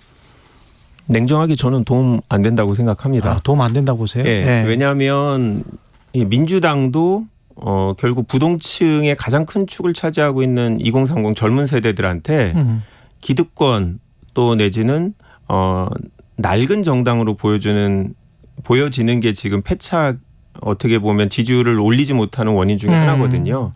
진보 정당, 민주정당이라는 게 상대적으로 젊고 역동적인 느낌이었는데 그걸 잃었다라고 하면 그거를 다시 되찾는 게 중요한 총선 전략의 하나인데 예. 이 한 분 한 분이 물론 유능하고 경험이 많은 분이지만 당 전체로 볼 때는 보다 젊은 느낌, 미래지향적인 느낌, 물리적인 나이를 떠나서 새롭고 신선한 기존의 민주당과 다른 변화된 민주당을 보여주는 그런 인물이 필요한 상황인데 그런 분들이 아무래도 인지도가 높다 보니까 당선될 후보가 될 수도 있고 그렇게 되면 당의 전체적인 색깔 측면에서 저는 큰 도움이 되지 않는다라고 생각하고 새 인물들이 많이 영입돼야 된다? 네. 그리고 이게 아주 선배 의원님들인데 이 한참 어린 후배들하고 국회의원 자리를 놓고 싸우는 게 국민들한테 어떻게 보여질까 예. 그런 걱정이 있습니다. 그분들이 만약에 출마한다고 하면 정말 당의 기존 인물들로는 극복할 수 없는 어려운 곳 그런 데서 뭐 희생을 하신다고 하면 그 자체가 또 긍정적인 효과는 줄 수 있겠지만 만약에 기존의 민주당 의원들이 차지하고 있는 자리라고 하면 그건 부정적인 효과가 더 클 거라고 생각합니다. 지금 여가의 소속이시잖아요. 네. 상임위가. 잼버리 대회는 이게 어떻게 하면 잘 끝나게 될까요? 이미 잘 끝나기는 어렵게 됐는데 예. 그나마 사실 전 국민이 달라붙어서 마무리를 하고 있죠. 네. 기업들, 학교들 이런 데서 거의 모든 역량을 총동원해서 어떻게 보면 대한민국에 온 손님들을 마지막으로 접대하고 있는데요. 영국 방송이 그런 얘기를 하더라고요. 이건 한국의 역량을 벗어난 일이다. 저는 되게 가슴 아프고 충격적이었어요. 정말 자존심이 상하고 이거는 뭐 침수 폭염이 문제가 아니라 부실한 식사 그늘 위생 문제. 예, 위생적인 화장실 샤워 시설 문제를 얘기하는데 실제로 모 국가의 대사관에 근무하는 분이 연락이 와서 초창기에 자기들이 계속 정부에 얘기를 하는데 해결이 안 된다. 야당이 좀 나서서 같이 좀 문제 제기를 해달라고 할 정도로 이거는 정말 우리 정부 기능에 대해서 외교 사저들이 문제라고 인식을 하고 있는 건데요. 이 4만 명 정도 되는 참가자들이 결국 우리나라의 홍보대사가 되어야 되는데 그렇죠. 돌아가서 어떤 역할을 하게 되지 않을까 우려가 되는 부분이 있고요. 책임은 누가 져야 됩니까? 전 정권이 져야 되나요? 전 정권 씨 빨리 찾아야 돼. 네. 저는 기본적으로 여가부 장관이 주무부처 장관이기 때문에 1차적인 책임이 지는 건 맞고요. 그다음에 이 법 자체에 보면 정부지원위원회를 두게 돼 있고 국무총리가 위원장이 되게 돼 있습니다. 기재부 장관을 포함해서 세 분이 부위원장이 되기로 되어 있는데요. 정부의 책임이 크죠. 이번 정부 들어서 그 위원회 딱 한 번 열었다는 거 아닙니까? 결국 여가부가 힘이 없어서 그랬다면 다른 부처가 도와줄 수 있도록 국무총리가 조정을 해내야 되는 거였거든요. 분명히 작년 국감 때 저도 여가위 소속 때 이원택 의원이 문제 제기할 때 옆에 있었는데 여가부 장관이 너무 자신 있게 아무 문제 없다. 준비 잘 되고 있다 그래서 저는 이원택 의원님이 지역구 행사 홍보하려고 굳이 없는 문제를 만드시나 이런 오해까지 할 정도였거든요. 그런데 분명히 그렇게 공식적으로 문제 제기가 있었는데도 이거를 사전에 예방하지 못했다. 대한민국에서 8월 태풍이 오는 건 상수죠. 그렇죠. 예. 그쪽이 침수가 될 수 있다라는 거는 부지를 봤으면 누구나 알 수 있는 거고 이 예정된 상황을 대비하지 못했다라는 거는 정말 큰 문제고 여가부의 책임이 크고 매뉴얼이 과연 있었을까? 있었다고 하더라고요. 태풍에 대비한. 근데 이번에 매뉴얼대로도 안 하더라고요. 저는 정말 우리 정부의 역량을 벗어났다라는 영국 방송의 얘기가 너무 가슴 아프고 국민들이 이제는 경제대국 10대 대국이 됐다고 선진국이라고 인식하고 있는데 우리 국민들의 자존감 자긍심을 완전히 훼손하는 일이라서 저는 여가 25일 날 오전에 열리기로 되어 있는데 여기서 강하게 과연 여가부만의 문제인지 우리 정부의 누군가가 했어야 되는 일인지 이런 것들을 규명할 예정입니다. 지금까지 김한규 민주당 원내대변인이었습니다. 고맙습니다. 네, 감사합니다. 여러분은 지금 KBS 1라디오 최경영의 최강시사와 함께하고 계십니다.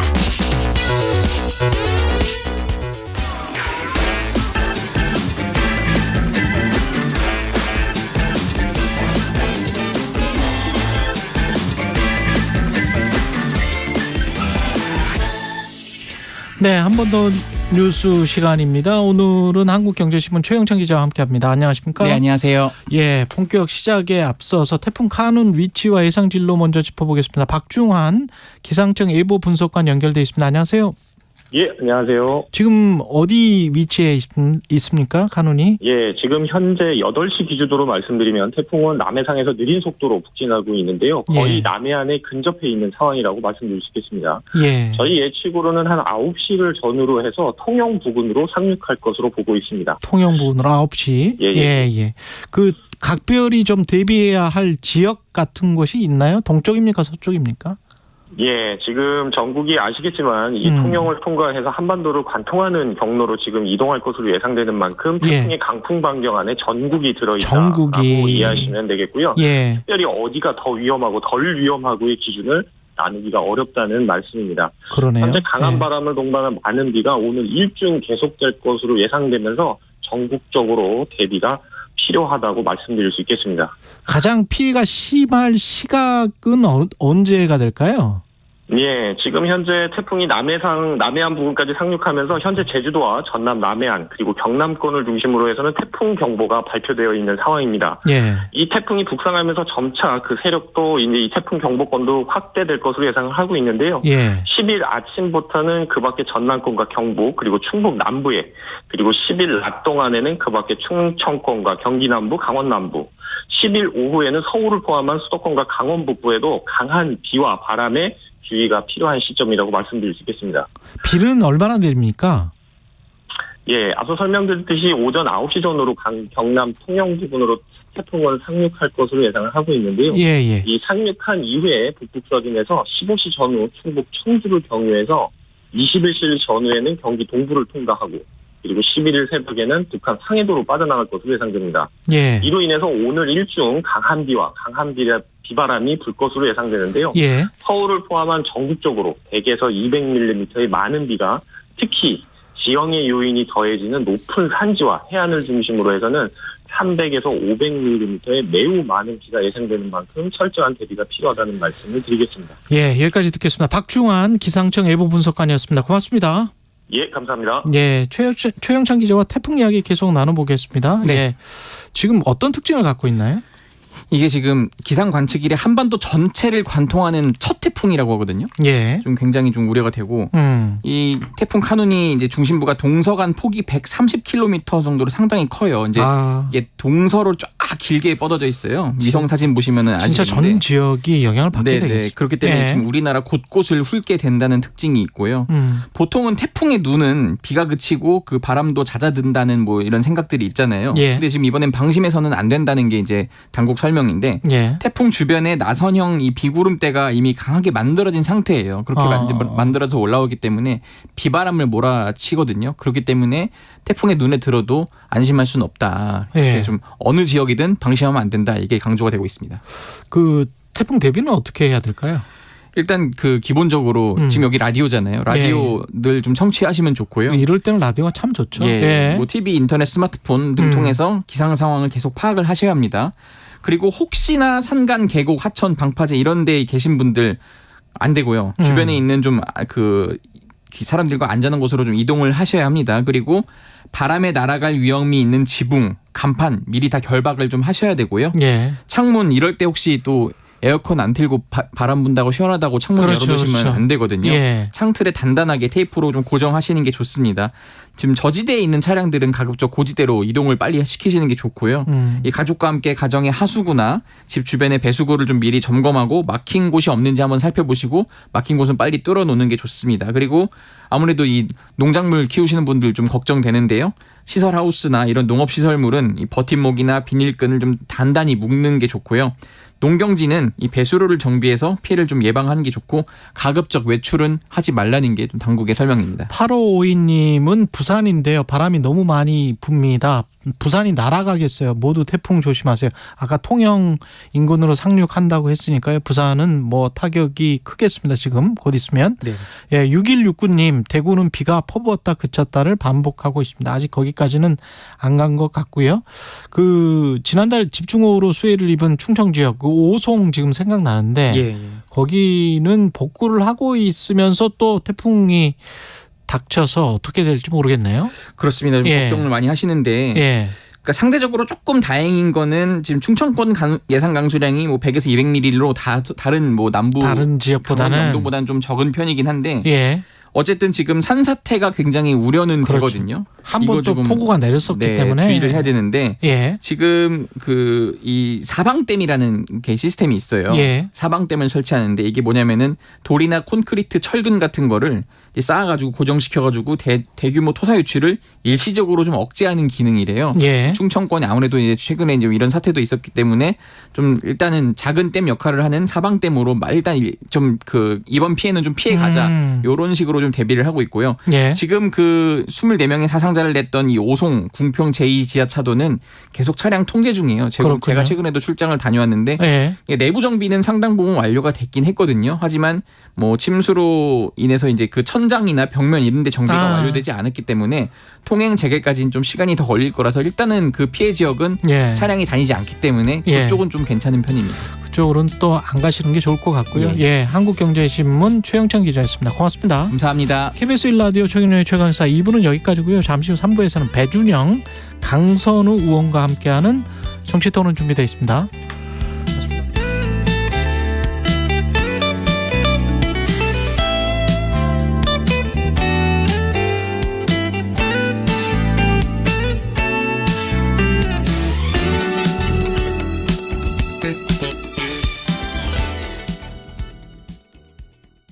잠시 후 8시 반부터 일부 지역국에서는 해당 지역 방송을 보내드립니다.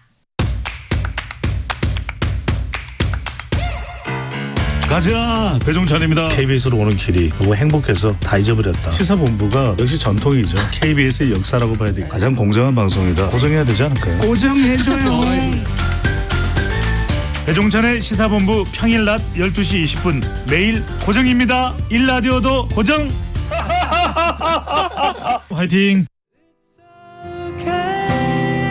진행은 서툴지만 내용은 알찹니다. 진실의 편에서, 정의의 편에서, 약자의 편에서 뉴스를 전합니다. 주진우 라이브와 함께 더 많이, 더 오래 웃었으면 좋겠습니다. 매일 오후 5시 5분 KBS 1라디오 주진우 라이브. 지금 시각은 8시 30분입니다. KBS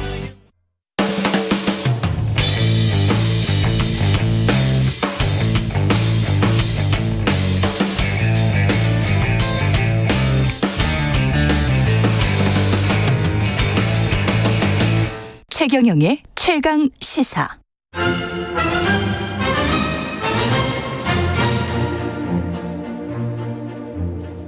네, 우아하게 가보겠습니다. 매주 목요일 이 시간에는 여야 의원들과 토론하고 있습니다. 오늘은 배준영 국민의힘 의원, 강선우 민주당 의원 나오셨습니다. 안녕하세요. 네, 안녕하세요. 예, 잼버리 대회 이야기를 안 할 수가 없네요. 곧 있으면 이제 폐막을 할 것 같은데 12일쯤에 끝나고요.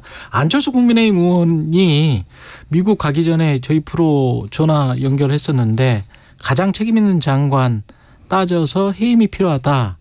이렇게 주장해서 보도도 많이 나오고 그런 것 같습니다. 두 분 의견은 어떤지 궁금하네요. 배준영 의원님. 네, 예. 뭐 앞으로 이런 일이 다시는 일어나지 않도록 뭐 원인 규명은 꼭 해야 된다는 생각이고요. 예. 잼버리 참가자들이 비를 다 탄 후에 국회에서 뭐 따질 예정입니다. 근데 저는 2년 전 8월에 한 장면이 이 모든 상황을 설명하고 있다고 생각하는데 예. 민주당 의원인 김윤덕 공동조직위원장이 그 환경단체에서 물어봤거든요. 왜 유일하게 남아있는 갯벌을 잼버리 부지로 선정한다 하냐고 질문하니까 2년 전에? 네. 예. 새만금 매립 사업을 위해 떡본 김에 제사 지내는 것이라고 했습니다. 그 당시 새만금 청장도 같은 취지로 답변을 했는데 실제로 그 이후에 잼버리를 명분으로 해서 고속도로 사업이라든지 새만금 공항 예타 면제 등 밀어붙였죠. 매립이 또 원활치 않으니까 농지로까지 바꿔서 농어촌 기금 2천억 원을 넘게 끌었었습니다.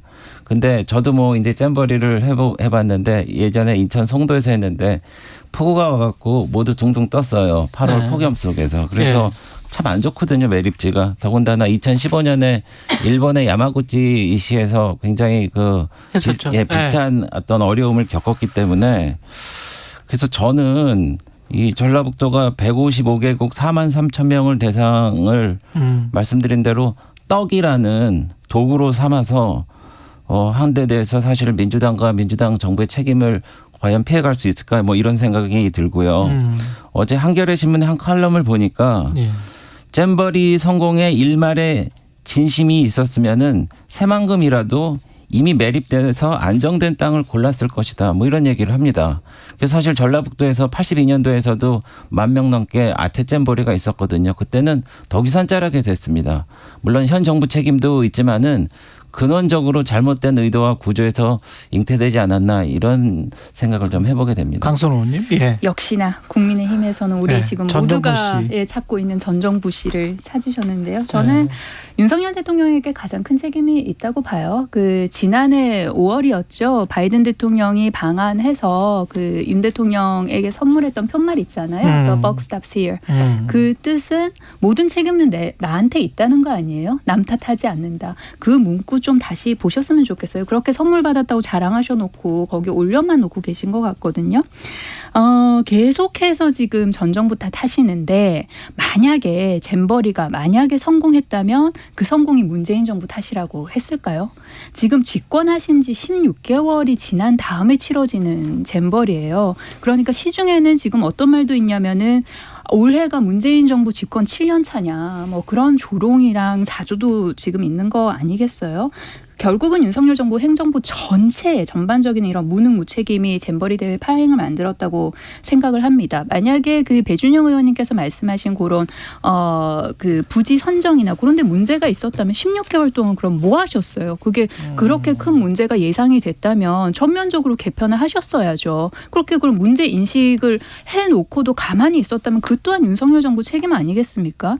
그럼 준비부터 부실하게 했고 관리도 부실하게 했고 운영도 부실하게 했고 위기 대응 역시 지금 제대로 못하고 있는데 그러면 그에 따른 책임지는 거는 현 정부가 지는 게 당연하죠. 윤석열 대통령 국민께 사과해야 되고요. 그토록 그 애지중재 아끼시고 자랑하셨던 The buck stops here 그 뜻 한 번 더 생각하시기 바랍니다. 그 현 정부의 책임이 없다고 얘기하지 않았습니다. 현 정부도 분명히 책임이 있고요. 잘 마무리를 해야 됩니다. 근데 저희가 이제 이 야영장을 다 떠난 다음에 이제 K잼버리가 되지 않습니까? 그래서 155개국에서 온 4만 3천 명을 정말 그 잘 환대를 하고 잘 마무리해서 기분 좋게 보내야 되는데 이거는 국익과도 관련된 겁니다. 왜냐면은 2030 엑스포가 이제 곧 결정이 됩니다. 그분들 그 아이들이 다 가서 155개국에 가서 그 엑스포에 대한 결정권이 있는 그 여론이 조성될 텐데 지금 민주당에서는 잘 안 되라고 이제 굿이라도 하고 싶으신 모양인데 그러지 말고 끝까지 이 4만 3천 명을 잘 케어하고 무사하고 안전하고 기분 좋게 해서 보내서 우리나라의 국익을 위해서 좀 힘을 모아보자 그런 호소의 말씀을 좀 드리겠습니다. 그리고 여가부에서 그 컨트롤 타워를 맡게 된 게 2018년도에 특별법을 정하면서 그렇게 된 거거든요. 그렇습니까? 그런데 사실 여가부가 그런 국제행사 경험도 없고 그리고 지금 사무총장도 양성평등 전문가예요. 그래서 그런 그 초기적인 어떤 실책이 있었지만은 결과적으로 모든 책임은 정부가 지는 겁니다. 그래서 무사히 마지막까지 좀 잘 끝낼 수 있도록 온 국민이 좀 힘을 모았으면 좋겠습니다. 저는 진짜 궁금한 게 한 가지 있어서 그 예멘 대원들은 온 거예요, 안 온 거예요? 안 왔죠, 지금? 안 온 것 같습니다. 근데 이걸 일주일 가까이 되도록 모르고 있었다는 게 이게 말이 되나요? 파악 못하고 그 예멘 대원들 지금 받으라고 했다는 거 아니에요? 그러면서 이제 뷔페 음식까지 준비를 했다는데 그거는 도대체 조직위가 어떻게 돌아가는지 제 이해를 못 하겠더라고요. 그거는 일반 회사에서도 안 그러는데 잘못한 거죠. 그거는 누가 뭘 어떻게 일을 했길래 이게 좀 어처구니가 없기는 합니다. 그런 거 같은 경우는 좀 이상한 것 같아요. 잘 하여간 큰 사고 없이 끝났으면 좋겠습니다. 잼버리 같은 경우에 특히 또 이제 오늘 태풍도 불고 그러는데 내일이죠. 내일 무슨 우리 K-팝 스타들 다 모여서 뭐 하는데 거기에서 혹시 시설물 안전이나 뭐 이런 것들 좀 신경을 많이 써야 될 것 같습니다. 그렇습니다. 마지막으로나 또 그리고 후쿠시마 오염수 관련해서는 이번 달 말에 지금 방류가 된다고 하는데 이걸 지금 한미일 정상회담에서 혹시 언급을 해가지고 후쿠시마 오염수 방류를 좀 정당화시키려고 일본 정부에서 그걸 한미일 정상회담을 좀 끌어들이려고 하는 듯하다 이런 보도가 나왔는데 그거는 어떻게 보세요? 네, 그거는 사실무근이라고 사실무근입니까? 정부에서 이제 밝혔음을 우선 말씀을 드리고요. 우리 정부는 후쿠시마 오염수 방류에 찬성한다고 손을 든 적이 없습니다.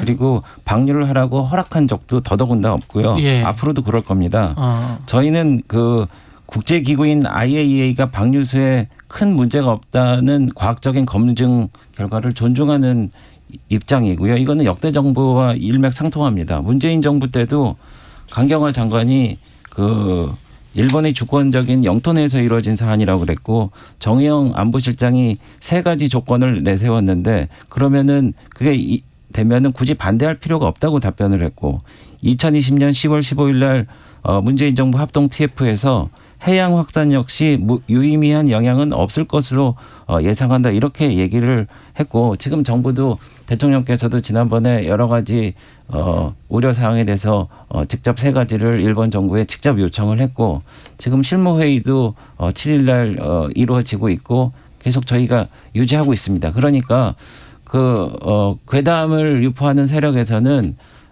만약 이 방류수가 이제 풀리게 되면은 예. 그 방류수에 죽을 무너뜨려 갖고 계속 흐르는 것처럼 생각하는데 아닙니다.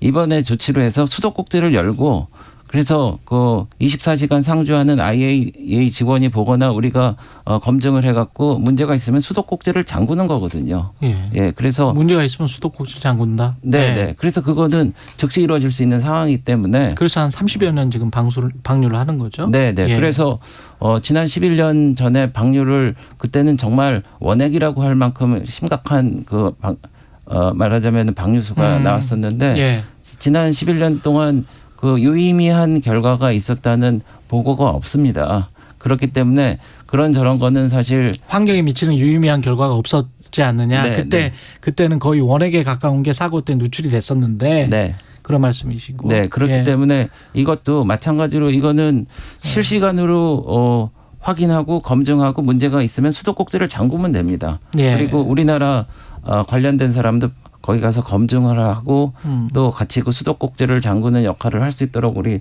정부에서 노력하고 또 우리가 수산물은 우리가 그럼에도 불구하고 국민들이 불안하게 생각하시니까 저희가 수입은 하지 않겠다고 밝힌 바가 있습니다. 예. 그러니까 그거를 마치 우리가 한미일 공동을 해서 다 같이 박수치고 찬성해서 내보낸다? 예. 그건 아닙니다.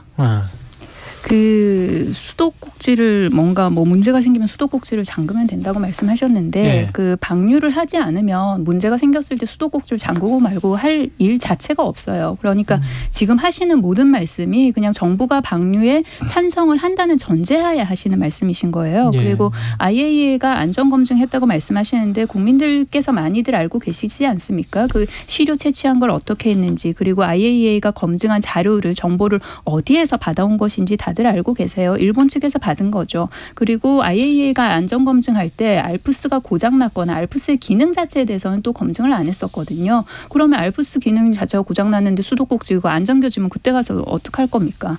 윤석열 정부가 지금 그 쭉 하는 방향을 보면은 우려나 유감 표명 그런 거 하고 있지 않아요. 그리고 오염수 방류 시기는 뭐라고 했냐면은 일본이 결정할 사안이라고 사실상 지금 방관하고 있는 거예요. 방관할 뿐만 아니라 이렇게 방관하는 그런 태도를 보임으로써 오염수를 방류할 수 있도록 들러리를 자처하고 있는 거거든요. 이번에 18일에 열릴 그 한미일 정상회의에서 전 세계가 지켜보는 가운데 그러면은 윤석열 대통령이 오염수 방류 관련해 가지고 일본의 설명에 듣고 뭐 침묵을 한다든지 아니면 동의를 한다든지 만약에 그런 상황이 발생을 한다면 오염수 방류로 인해 가지고 이런 환경이나 건강 피해에 대해서 책임의 일부까지 한국이 나눠지게 될 수도 있는 상황인 거예요. 그러니까 윤석열 대통령이 이번 정상회의에서 뭐 묵인 또는 뭐 사실상 지지하는 형태로 간다면은 이후에 이번 달 방류가 이렇게 이루어지는 거는 그냥 시간 문제인 것이죠. 그리고 국민의 어떤 걱정, 그다음에 우려, 합리적인 의심을 지금 괴담 그렇게 취급하시면 안 됩니다. 정부 여당에서. 근데 만약에 이제 바이든 대통령이 제가 이제 우려하는 거는 뭐 이런 거예요. 바이든 대통령이 이제 일본 뭐 한국도 꼭 필요하지만 동맹으로서 일본도 꼭 필요하잖아요. 미국은. 네.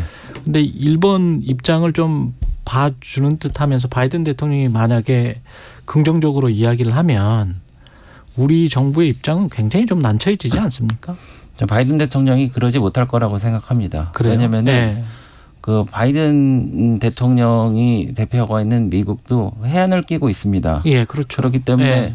환경가뿐만 아니라 모든 해변에 있는 사람들이 그래도 일만의 불안감이 있을 텐데 예. 어느 나라 대통령이 일본이 문제없다 그러니까 마음껏 콸콸 내보내서 이런 얘기 할 수 없습니다. 그래서 바이든 대통령이 우리 대통령한테 그렇게 얘기할 수 없다고 보고 있고요. 예. 그리고 또 하나는 윤 대통령이 아까 말씀드렸지만은 기시다 총리한테 7월 12일 날 3가지 분명히 얘기했어요.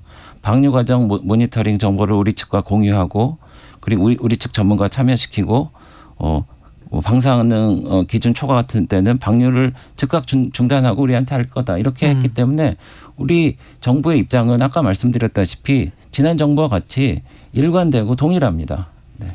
네. 그 지난 정부와 또 계속 윤석열 정부가 그 입장이 갑자기 또 동일하다고 그러시는데 그 지난 정부 때 이제 문재인 대통령은 후쿠시마 좀 그만 괴롭히라는 말까지 일본에서 들었었어요. 윤석열 대통령 그런 말 들었습니까? 그리고 3가지 분명히 요구하셨다고 했는데 뭐 공유하고 그다음에 우리 측에서 참여할 수 있게 하고 방류가 되다가 문제가 생기면 중단하라 그랬는데 이 요구사항 자체가 방류를 허용을 하는 걸 전제로 한 요구사항이라니까요. 이 요구사항 자체가? 대통령의 요구사항 자체가? 아니 그러니까 아니 방류를 허용을 그러니까 이런 컨디션이 하지 않으면 그러면 방류를 하다가 문제가 생기면 중단하라는 그런 요구를 왜 하냐고요. 방류 자체를 찬성을 안 하는데. 아니, 바꿔 말하면은 대통령께서 말씀하시는 거는 이런 컨디션이 전제가 돼야지 방류를 용인할 수 있다라는 그런 입장이지 박수치고 방류를 뭐 하십시오. 뭐 이런 입장으로 자꾸 몰아가시는데 방류를 하라고 할 때 박수치고 하지 않죠. 침묵하는 그런 형태로 저는 하겠죠. 절대 그러지 않다는 걸 말씀드립니다. 아니 그러지 않다는 게 아니라 이미 그렇게 해오셨다니까요. 이미. 이 후쿠시마 관련해서 한 가지만 더요. 그 민주당에서 후쿠시마 오염수 관련 간담회를 열었는데 초등학생을 포함한 아동과 청소년이 참석을 했다. 그러면서 이제 국민의힘이 이거를 비난을 했어요. 미래 세대를 정쟁에 이용하고 있다. 그래서 간담회에 참석한 어린이들에게 어떤 정치적인 영향을 끼치려고 하는 거 아니냐. 뭐 이런 뉘앙스인 것 같아요. 네. 예. 그 강선호 의원님이 먼저 말씀하실래요? 예. 미래 세대를 정쟁에 이용했다라는 비판은 굉장히 좀 정제된 비판이었고요. 김기현 대표가 뭐라 그랬냐면 뭐 북한이냐. 그다음에 뭐 아동학대다 뭐 그렇게 말씀을 하셨어요. 아동학대. 김기현 대표가. 이걸 보고 북한을 떠올리신다는 게 어불성설이긴 한데 그전에 그 성일종 의원이 K-팝 공연에 BTS 군대 가 있는 BTS 멤버 오라고 한 거 그게 전체주의적 발상 아닌가요? 그 부분에서 조금 생각을 좀 더 해보셨으면 좋겠고요. 그리고 이게 어떻게 아동학대예요? 김기현 대표는 지금까지 그런 의정 활동을 안 해보셨나 봐요. 그 예를 들어서 아이들 관련된 정책이나 이런 거 할 때 아이들이 국회로 굉장히 많이 찾아옵니다. 그렇게 해서 본인들의 의사표시를 해요. 의견을 표명을 하고. 환경 문제니까? 환경 문제도 그러하고요. 그 이외의 정책 관련해서도요. 예를 들어서 어제 제가 그 유엔 아동권리 협약이 국내에서 좀 잘 실천될 수 있도록 아동 기본법 제정에 힘써달라면서 아이들이 저희 의원실로 굉장히 많이 찾아왔어요. 어린 아이들이. 그렇게 해서 본인들의 이야기를 해요. 환경 문제에 대한 이야기도 하고 그다음에 출생 통보제에 대한 이야기도 하고 교육 문제에 대한 이야기도 해요. 아동학대입니까? 아이들이 국회 와가지고 정책에 관해서 이야기를 하고 본인들의 미래에 관해서 이야기를 하고 우려를 표명을 하는 것이 그게 지금 아동학대냐고요. 그러니까 이런 의정활동은 사실 굉장히 흔히 있는 일이거든요. 그런데 이걸 보고서는 아이들을 이용했다? 이게 말이 되는 소리입니까 지금? 배준영 의원님. 글쎄요. 저는 민주당에 약간 연민의 정까지 느끼게 되는데 아니 나온 어린이가 6살 어린애가 그 앞에 편말에 김모모 어린이인데 활동가라고 이름을 붙이고 이제 발언을 했습니다. 근데 사실은 이 후쿠시마 오염수는 어떻게 될지는 모르지만은 3, 4개월 후면은 이게 정말 핵 오염수인지 아닌지 판단이 나고 그러면은 예를 들어서 사드 괴담에서 참외가 썩는다든지 예를 들어서 뭐 그 광우병 때 뇌송송 구멍 차기라든지 이런 건 어차피 검증이 됩니다. 3, 4개월 지나면 했는데 이 어린이가 이제 10년, 20년 커난 다음에 이게 아무 문제도 없는데 괴담 정치에 자기가 그냥 쓰여졌다고 아버지 어머니를 원망하게 될 때 민주당은 도대체 뭐라고 얘기하겠습니까? 그 광우병 사태 때 뭐 청산가리를 먹겠다 차라리 쇠고기를 먹느니 그분 LA에 가서 햄버거 먹방 하셨어요. 그리고 사드 때 노란색, 핑크색 그 가발 쓰고 춤추던 분들 다 국회의원 됐습니다. 이렇게 이용하지 말라는 저희가 메시지고요. 아까 유엔 인권협약 뭐 이런 말씀을 하셨는데 저희 헌재 판결이 누가 이제 정리해왔기 때문에 읽어드리겠습니다. 19세 미만으로서 아직 고등학교를 졸업하지 못한 학생들은 정치적 의사표현이 민주시민으로서의 독자적인 판단에 의한 것인지 의문이 있을 수 있고 그러한 의존성으로 말미암아 정치적 판단이나 의사표현이 왜곡될 우려가 있다라고 했습니다. 그러지 말라는 거거든요. 학생인권 조례도 양심과 표현의 자유를 아이들한테 인정하라고 그랬는데 왜 민주당에서 이렇게 등 떠밀고 해갖고 괴담 정치를 해서 10수년 후에 결국은 아빠 엄마 민주당을 후에 그렇게 미워하게 만드느냐 그런 거에 대해서 연민을 느낀다는 걸 말씀드립니다. 아니 그 아이들의 어떤 의사표현이 그렇게 제대로 잘 비춰질 수 있지도 않고 그리고 의문이 있다라고 헌재 결정에서 우려를 표한 거를 갖다가 지금 현재 국민의힘에서는 뭐를 비판을 하고 있냐면은 민주당에서 아이들의 의견을 들은 거를 지금 아이들을 정치에 이용했다, 선동했다, 그다음에 아동학대다, 북한식이다 지금 이렇게 비판하고 계신 거 아니에요? 이 이야기를 이렇게 비판을 하다가 비판의 초점이 좀 아닌 것 같은데 하고서 튼 게 뭐냐면은 갑자기 거기서 사드 가발리기가 왜 나옵니까? 아이들 얘기하고 있다가.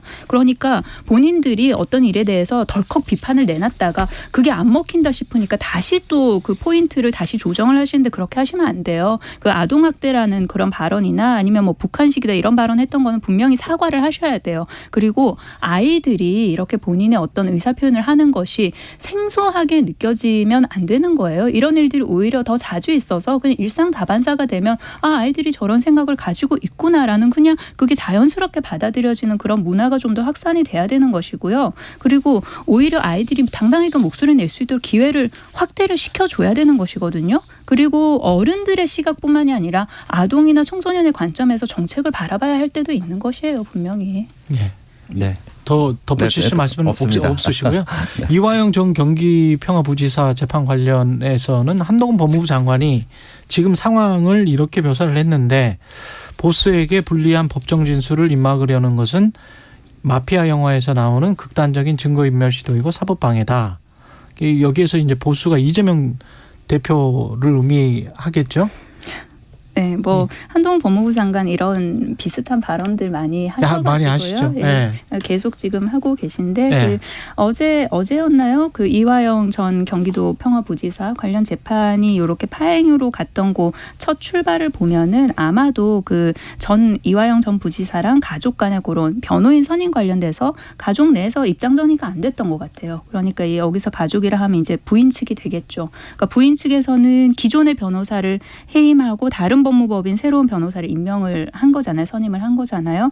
그런데 이제 어제 그 변호를 진행하려고 했는데 이전 부지사가 동의하지 않은 거죠. 그러면 이런 가족 내에 왜 교통정리가 안 되냐에 관련해서는 사실은 제3자는 좀 알기 힘들잖아요. 그 부부간의 어떤 일은 부부만이 알 수 있는 것이니까요. 그래서 재판이 이제 연기가 됐으니까 그 전에 변호인 선임 관련해가지고 내부적으로 아마 조정을 할 것이라고 예상을 하고요. 그리고 재판이 매끄럽게 진행되지 못한 것, 그러니까 이게 재판이 좀 뭐 파행으로 간 것, 이거 관련해가지고 갑자기 또 이재명 대표 민주당 책임론이 왜 나옵니까? 거기서 이재명 대표가 재판을 진행을 했나요? 판사가 무슨 민주당 의원이었나요? 저는 이 파행이 된 원인이랑 이런 걸 좀 객관적으로 보시고 이런 비판을 갖다 붙일 때와 갖다 붙이지 않아야 할 때 구분이 좀 됐으면 좋겠습니다. 배우님. 네, 제가 법정 드라마를 즐겨보는데요. 예. 근데 이 법정 드라마 작가님들이 어제 오늘 좀 충격에 빠지실 것 같아요. 세상에 도대체 법정에서 이런 일이 일어날 수가 없는 게 상식 같은 겁니다. 그러니까 변호사란 분은 평생 법정이 직업이기 법정에서 직장을 하기 때문에 재판부에 소리 지르고 나간다? 있을 수 없는 일이에요. 그리고 어떻게 현장에서 그 당사자가 변호인을 즉각 그냥 해고해버리고 맙니까? 그래서 변호사를 애드보킷이라고도 하는데 옹호한다 뭐 이런 뜻 그렇죠, 아닙니까? 그렇죠. 네. 네, 근데 그 애드보킷이 이화영의 애드보킷이 아니라 이재명의 애드보킷이라는 그 상당 부분 이렇게 이 정황이 드러나고 있습니다. 그리고 또 하나는 이화영 씨가 특별면회를 7번 했는데 네. 장소를 변경해서 하는 걸 특별면회라고 하는데 네. 전부 다 민주당 의원들이 7분이셨어요. 네. 그랬는데 그 쌍방울 사건 관련해서 이제 이화영 그 전 부지사가 진술을 바꾸니까 이분들이 그 위원회에 안 왔습니다. 그런 다음에 이제 변호사가 이제 갑자기 막 해임됐다가 선임됐다가 나갔다가 뭐 이런 건데 결국 지금 핵심은 이재명 당시 경기지사에게 보고를 했느냐 안 했느냐. 그렇죠. 네. 300만 불 500만 불을 보낼 때 네. 그게 대가성 그 삼자나 또는 뇌물까지 될 수가 있기 때문에 그렇습니다. 그게 핵심이잖아요. 네. 그래서 근데 그 진술이 지금 명확치가 않는 것이고 그렇죠. 그러니까 이화영 씨는 이재명 씨한테 보고를 했고 알 것이다라고 이제 말하는데 주변 인물들이 변호사라든지 뭐 부인이라든지 이런 분들이 계속 본인이 아닌데 계속 또 이걸 결과를 뒤집고 그러니까 참 이상하다. 이런 일이 있을 수 있느냐 하는데 근데 저희가 또 이런 추정을 하는 근거는 두 가지가 있습니다. 예를 들어서 정성호 의원님이라고 이재명 의원의 최 가까운 의원이신데 김용이라든지 정진상이라든지 이런 분들을 그 면회를 하시면서 좀 회유했다라는 이런 정황도 이제 나오고 있는 상황이고요. 그리고 또 이재명 대표가 예전에 그 대통령 선거에 나올 수 있었던 그 밑바탕이 됐다는 게 그 권순일 대법관이 그 본인이 캐스팅 보트를 해갖고 결국 뒤집었기 때문에 대통령 선거에 나올 수 있었는데 그 과정에서 김만배 씨가 8번이나 대법관실을 들락날락했단 말이죠. 그래서 이재명 대표 본인이 예전에 국제 마피아라고 이런 조폭들을 좀 변호하시기도 한 것도 있고 법기술자라는 그런 의혹까지 받고 있는 상황에서 그런 맥락에서 이런 이상한 일들이 벌어지니까 장관이 그런 얘기를 한 겁니다. 지금 이화영 전 부지사 재판 이야기하다가 무슨 권순일 대법관 얘기가 지금 왜 나오는 겁니까? 민주당은 지금 검찰이 김성태나 이화영 전 부지사를 회유하고 있는 것 아니냐.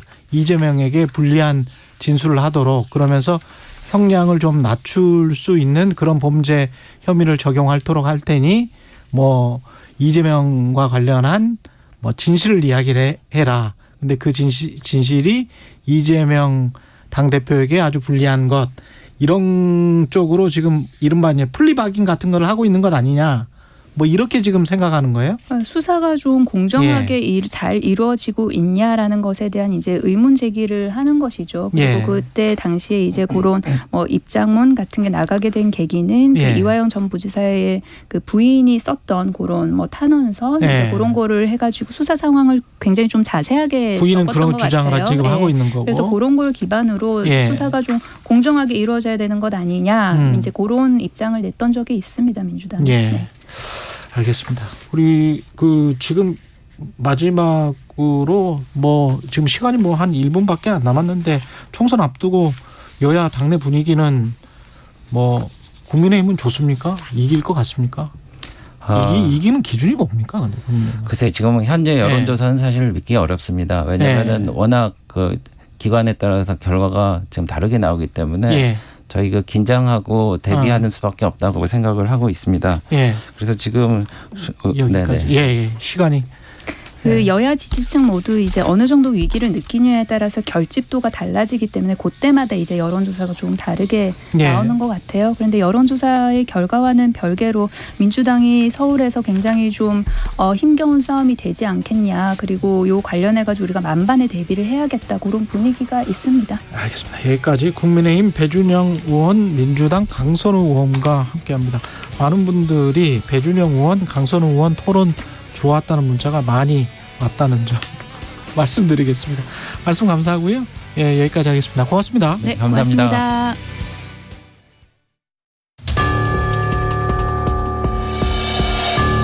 기후변화로 태풍의 위력이 점차 강해지고 있습니다. 태풍의 위력이 커지면 인명과 재산 피해도 커지는데요. 태풍 소식이 전해지면